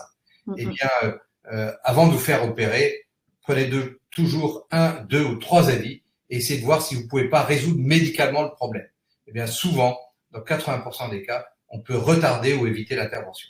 Parce que le bon Dieu nous a donné des organes qui ont tous une utilité et je ne vois pas pourquoi on les ferait sauter au premier prétexte. Il faut toujours réfléchir et s'y prendre à 2 fois avant de se faire opérer. Il y a des situations où on ne peut pas faire autrement. Si vous avez une coxarthrose gauche destructrice rapide, que votre hanche est foutue, que vous souffrez de martyre, ben, faut vous faire enlever la hanche, il n'y a pas de problème. C'est pas l'auriculo qui va vous sauver. C'est pas la médecine nutritionnelle. Si vous avez une insuffisance mitrale, eh bien, il faut changer la valve mitrale. Mais si vous avez des calculs dans la vésicule ou dans les reins, avant de vous faire opérer, essayez d'abord de changer votre alimentation et surtout de corriger votre acidose métabolique, qui est la première cause de calcul puisqu'elle favorise la cristallisation des cristaux de cholestérol ou d'oxalate de calcium et la formation des calculs. Oui, non, mais complètement. Et puis, on le rappelle, et généralement, elle peut être aussi enlevée, cette vésicule biliaire, au moment de la crise, en fait, puisqu'il y a une douleur intense qui arrive. Mais précisément, on pourrait presque mettre l'ablation de la vésicule biliaire dans les maladies de civilisation, là aussi, avec un encrassement petit à petit qui s'installe. Et donc la prévention, là encore, a toute sa place pour éviter d'arriver à cette crise, voilà, qui est quand même bon. On peut vivre sans, bien évidemment, mais c'est vrai que, comme tu le rappelais, si elle était là, elle avait eu un usage. Donc autant la garder. Alors, on arrive à la dernière question de Myriam que l'on a reçue par mail et qui fait écho à plusieurs questions qu'on a reçues dans le chat, donc c'est parfait. Elle te demande des questions, des conseils, pardon, pour alors peu importe, femme de 45 ans, mais là je pense que ça touche tout le monde, avec mycose. Alors elle précise Trichophytum rubrum, si je prends l'accent latin, au pied, peau et ongles depuis 30 ans. Donc là encore, un aspect fongique installé. Il y a une chronicité là aussi. Alors généralement, quand les patients ont ça, eh bien, je renforce d'abord l'intestin parce que c'est la base. Si vous avez une candidose des plis inguinaux, si vous avez une candidose des pieds ou une mycose, une dermatophytose, parce que ça s'appelle comme ça, des pieds, c'est que vous avez un trouble de l'immunité ou un trouble de l'équilibre intestinal souvent. La peau, je vous rappelle, c'est du cerveau déroulé, et donc la peau et le cerveau sont en lien avec notre intestin, et donc ça passe par un équilibre intestinal. Il faut d'abord voir s'il n'y a pas de trouble digestif. Il faut équilibrer la flore et la muqueuse intestinale par Rhodopta ou Médopta. Il faut prendre de la vitamine C qui est un superbe antimycosique, superbe anti-infectieux, superbe antiviral, mais à bonne dose, entre 4 et 8 grammes par jour. Après, les huiles essentielles, Tagarum peuvent avoir leur place pour essayer de lutter localement. Moi, j'habite au bord de la mer. Je trouve que marcher sur le sable, au bord de l'eau, là où les petites vaguelettes se déroulent et se mélangent au sable, est un excellent traitement de tous les troubles cutanés et osso-articulaires des pieds et des chevilles. L'argile a toute sa place, l'argile verte a toute sa place dans ces traitements. Ensuite, le soleil a toute sa place, bien évidemment, mettre ses pieds au soleil, parce que le soleil guérit souvent les maladies de la peau, notamment le psoriasis, l'eczéma, qui sont souvent diminués après l'exposition au soleil de l'été. Le stress, évidemment, tous les problèmes de peau sont souvent aggravés par les phénomènes de stress. Bref, il y a des choses à faire, on n'est pas démunis, mais bon, quand c'est installé depuis très longtemps, il faut éviter la sudation. Alors, quelqu'un qui sue trop par la peau, il faut essayer de dériver par le foie, avec le Drénadocta notamment à sa place, pour essayer de faire éliminer par les reins et le foie ce qui s'élimine trop par la peau. Voilà. Il faut traiter par l'oreille le point du stress, qui est un peu le point du cerveau. Ici aussi, les émotions, renforcer l'intestin, renforcer le foie. Très important, le foie, il est toujours systématiquement négligé dans la médecine moderne. Et c'est la force de notre médecine nutritionnelle, notre médecine naturelle, c'est qu'on renforce le foie. Et notamment dans l'oreille droite, là, il y a un point du foie que je vous ai appris, que vous allez apprendre dans la médecine des capés, qui est facile à trouver. On le stimule, mais on stimule le foie tout de suite. Donc on stimule à gauche l'intestin, à droite le foie, à gauche le stress, les émotions, et déjà, vous améliorez, vous allez diminuer.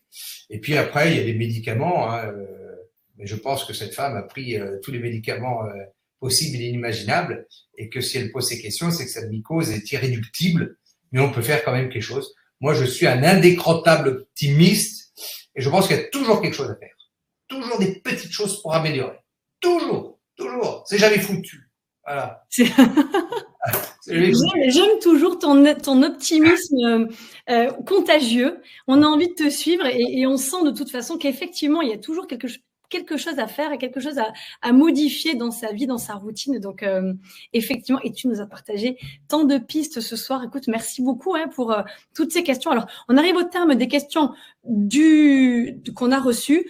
Au regard de l'heure, je vous propose de prendre une question dans le chat. Je vous remercie de votre compréhension, mais vraiment, on avait reçu plein de questions. On va prendre deux ou trois si tu veux. C'est vrai. Alors, c'est comme tu veux toi. Moi, je mets. Non. Je regarde un petit peu le chat à droite, à gauche. Ça réagit bien. Oui, absolument. Merci infiniment. Vous êtes vraiment motivés. Moi, je suis trop content de voir que vous êtes nombreuses et nombreux à avoir suivi la formation. Je vous invite, celles et ceux qui l'ont pas suivi, ben, vous allez voir, c'est passionnant. Et puis, il y a un suivi, etc., où je peux vous aider. Moi, je suis d'accord que Mathilde, tu prennes 2 ou 3 questions parce que c'est vrai que c'est passionnant, ce domaine est passionnant. Il y a plein de questions, pas de problème. Hein, je suis disponible. Bon. Alors formidable, on peut continuer encore un petit quart d'heure. Alors je vais essayer de prendre malgré tout des questions qui vont un peu dans le sens de la formation, donc tout ce qui est maladie auto-immune. On en parlait, alors c'est pas la formation, les maladies de civilisation, mais on en parlait parce que les deux sont quand même imbriqués, donc ça peut être voilà intéressant de continuer à œuvrer en ce sens-là. Je vois Patricia qui a posé une question, par exemple, qui nous dit « J'ai de l'hypertension ». Et donc là aussi, on sent que c'est quand même un fléau qui est persistant et qui est quand même régulier. Elle nous dit qu'elle est mince. C'est vrai que tout à l'heure, tu nous disais que c'est souvent chez les personnes en surpoids, ce qui est le cas. Hein. Mais elle nous précise qu'elle est mince, qu'elle ne mange pas de sel, pas de fromage. Est-ce que tu aurais des pistes par rapport à cette hypertension? D'abord, est-ce que c'est une vraie hypertension? Attention, il y a peut-être un tiers ou 20% des hypertensions qui sont des fausses hypertensions. Je rappelle que la définition de l'hypertension, c'est une tension qui est supérieure à 160 mm de mercure de systolique, 95 mm de mercure de diastolique. Hein, c'est pas uniquement une tension supérieure à 14,7. Hein. C'est supérieur à 16,95. Voilà. Donc, c'est pas pareil. Et qu'il faut, avant de poser le diagnostic d'hypertension, faire un holter tensionnel et voir si la tension se maintient régulièrement au-dessus de ces valeurs avant de vous faire prescrire des antihypertenseurs qui sont parfois prescrits trop vite. Donc, d'abord, bien faire le diagnostic. Est-ce que c'est une vraie hypertension? Deuxièmement, si vous êtes mince, regardez déjà au niveau du sel, hein, supprimez le sel blanc, faites attention au pain blanc, faites attention aux aliments. Elle nous dit qu'elle n'en mange pas.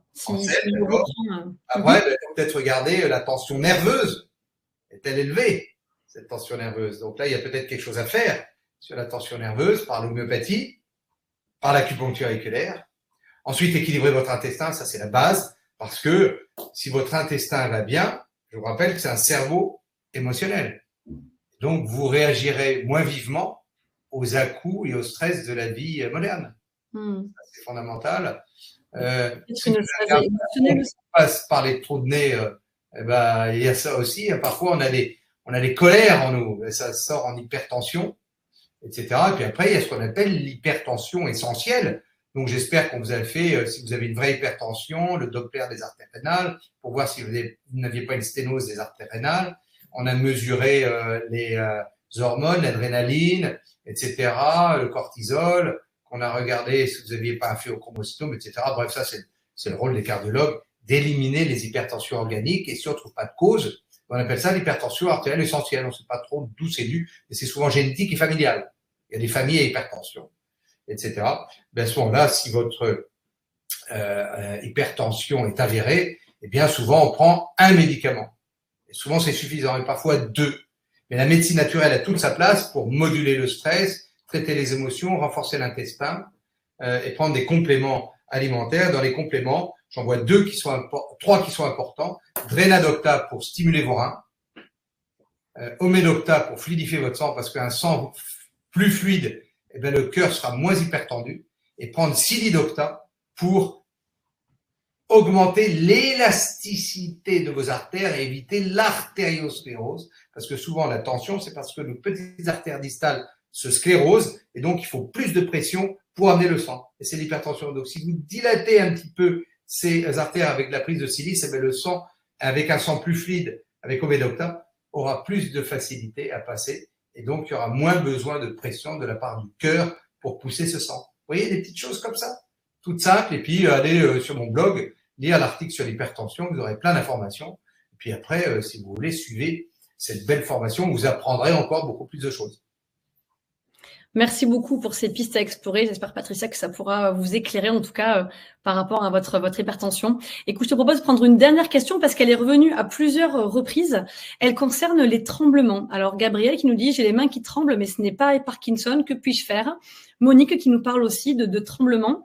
Alors, je connais moins, mais Michael nous parle de la médecine des 4P et tremblements essentiels, point d'interrogation. Donc, je parlais, voilà. les tremblements qui ne rentrent pas dans le cadre du Parkinson, c'est souvent le tremblement essentiel qui est un tremblement du vieillissement. Vous avez soit le tremblement du chef comme ça, soit le tremblement de la voix. Il y avait quelqu'un dans ma famille qui avait la voix comme ça, ce qu'on appelle la voix chevrotante, ou alors le tremblement de la main, etc. Eh bien, c'est souvent un vieillissement du cerveau, un vieillissement des nerfs. Et à ce moment-là, eh bien, il faut d'abord éliminer les aliments qui ne nourrissent pas le cerveau, comme le sucre, ça c'est fondamental, les graisses saturées, bien nourrir le cerveau avec des noix, avec de l'huile de noix, le lubrifier avec Omedocta, bien apporter au petit déjeuner du gras et des protéines, avocat, œufs, parce que il faut des acides aminés, il faut du gras, le cerveau est gras, il faut du bon gras. Et puis ensuite, bien oxygéner ce cerveau par une activité physique régulière. Et puis enfin, l'acupuncture a sa place dans les tremblements. Et puis après, si les tremblements sont trop importants, ben, on peut essayer l'endothérapie, les ondes scalaires, etc. Mais déjà, si on commence en regardant quelle est la cause de ce tremblement, en essayant de faire la part des choses, en regardant dans les risques, il n'y a pas un peu de stress. Et si vous avez le terrain intestinal, mais vous traiterez plutôt l'intestin. Si vous avez le terrain anxio-dépressif, vous traiterez plutôt le côté anxieux. Si vous avez le terrain acide, vous traiterez le terrain acide. Donnez des doses de vitamine C, soit acide L-ascorbic Célocta, soit Célocta ascorbate de sodium, mais vous prenez dans une bouteille comme ça, ben vous mettez, là, vous voyez, vous mettez 3 cuillères à café. Je vais vous montrer parce que c'est important que vous voyez. Parce que c'est comme ça. J'ai terminé ce webinaire sur un atelier, complètement. Mais non, mais regardez, par exemple, voilà, vous voyez cette dose-là de vitamine C, c'est une petite cuillère à café. Mais là, vous avez 3 grammes.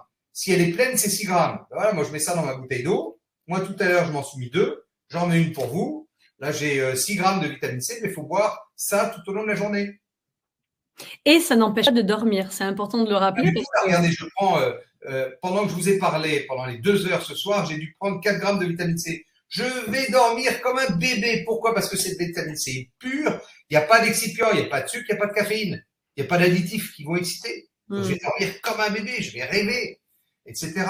Et il n'y a pas de contre-indication à prendre cette vitamine C. Mais quand vous avez des maladies qui sont un peu difficiles à soigner, la vitamine C, c'est une espèce de panacée aussi, parce que l'homme et la femme, nous ne savons pas, l'espèce humaine, fabriquer de la vitamine C. Une chèvre qui a une infection, elle va fabriquer 17 grammes ou 16 grammes de vitamine C tout de suite. Nous, zéro. Zéro. C'est notre déficience. Donc, il faut qu'on apporte la vitamine C par les fruits et les légumes, mais souvent, on n'en a pas assez. Et quand on a une maladie oxydante, une maladie dégénérative, le tremblement, c'est une maladie due à l'oxydation, au vieillissement, ben, lutter contre la rouille, contre l'oxydation par la vitamine C. Et là, vous prenez des doses, non pas 1 gramme en comprimé, mais vous prenez, comme moi, 6 à 12 grammes, voire jusqu'à 20 grammes de vitamine C dans une bouteille d'eau.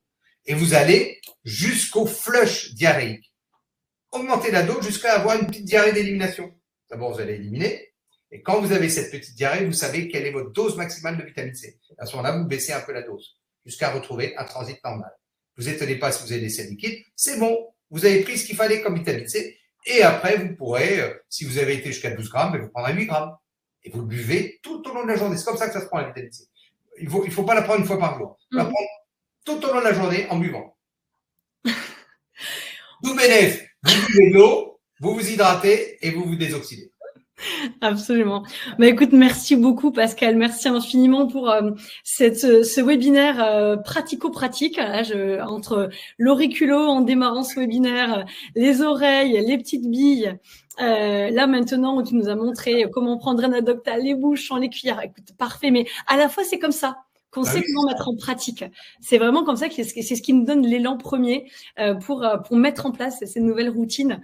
Et c'est important. Donc, merci infiniment, Pascal, ce soir pour toutes ces explications, tous tes beaux conseils. Merci à vous tous. Merci vraiment de votre compréhension. Voilà, on ne peut pas... Pardon, Monique, je vois le commentaire de Monique. Merci à tous les deux et vive les chocolatines. Non, non, pas de pain au chocolat. Mais oui, on est team chocolatine ici. C'est excellent. Merci infiniment. Ben, vous voyez, ce témoignage, il est à la hauteur de tout ce que vous nous avez renvoyé et partagé ce soir. C'était un vrai plaisir de vous lire, d'avoir voilà vos retours, vos témoignages. J'en ai vu certains passer. J'ai plus le prénom, je vais essayer de le retrouver. Une personne qui disait qu'elle était infirmière et qu'elle avait suivi ta formation et que c'était formidable. Est-ce que je vais le retrouver dans le chat? Que c'était très très pédagogique et qu'elle avait beaucoup aimé.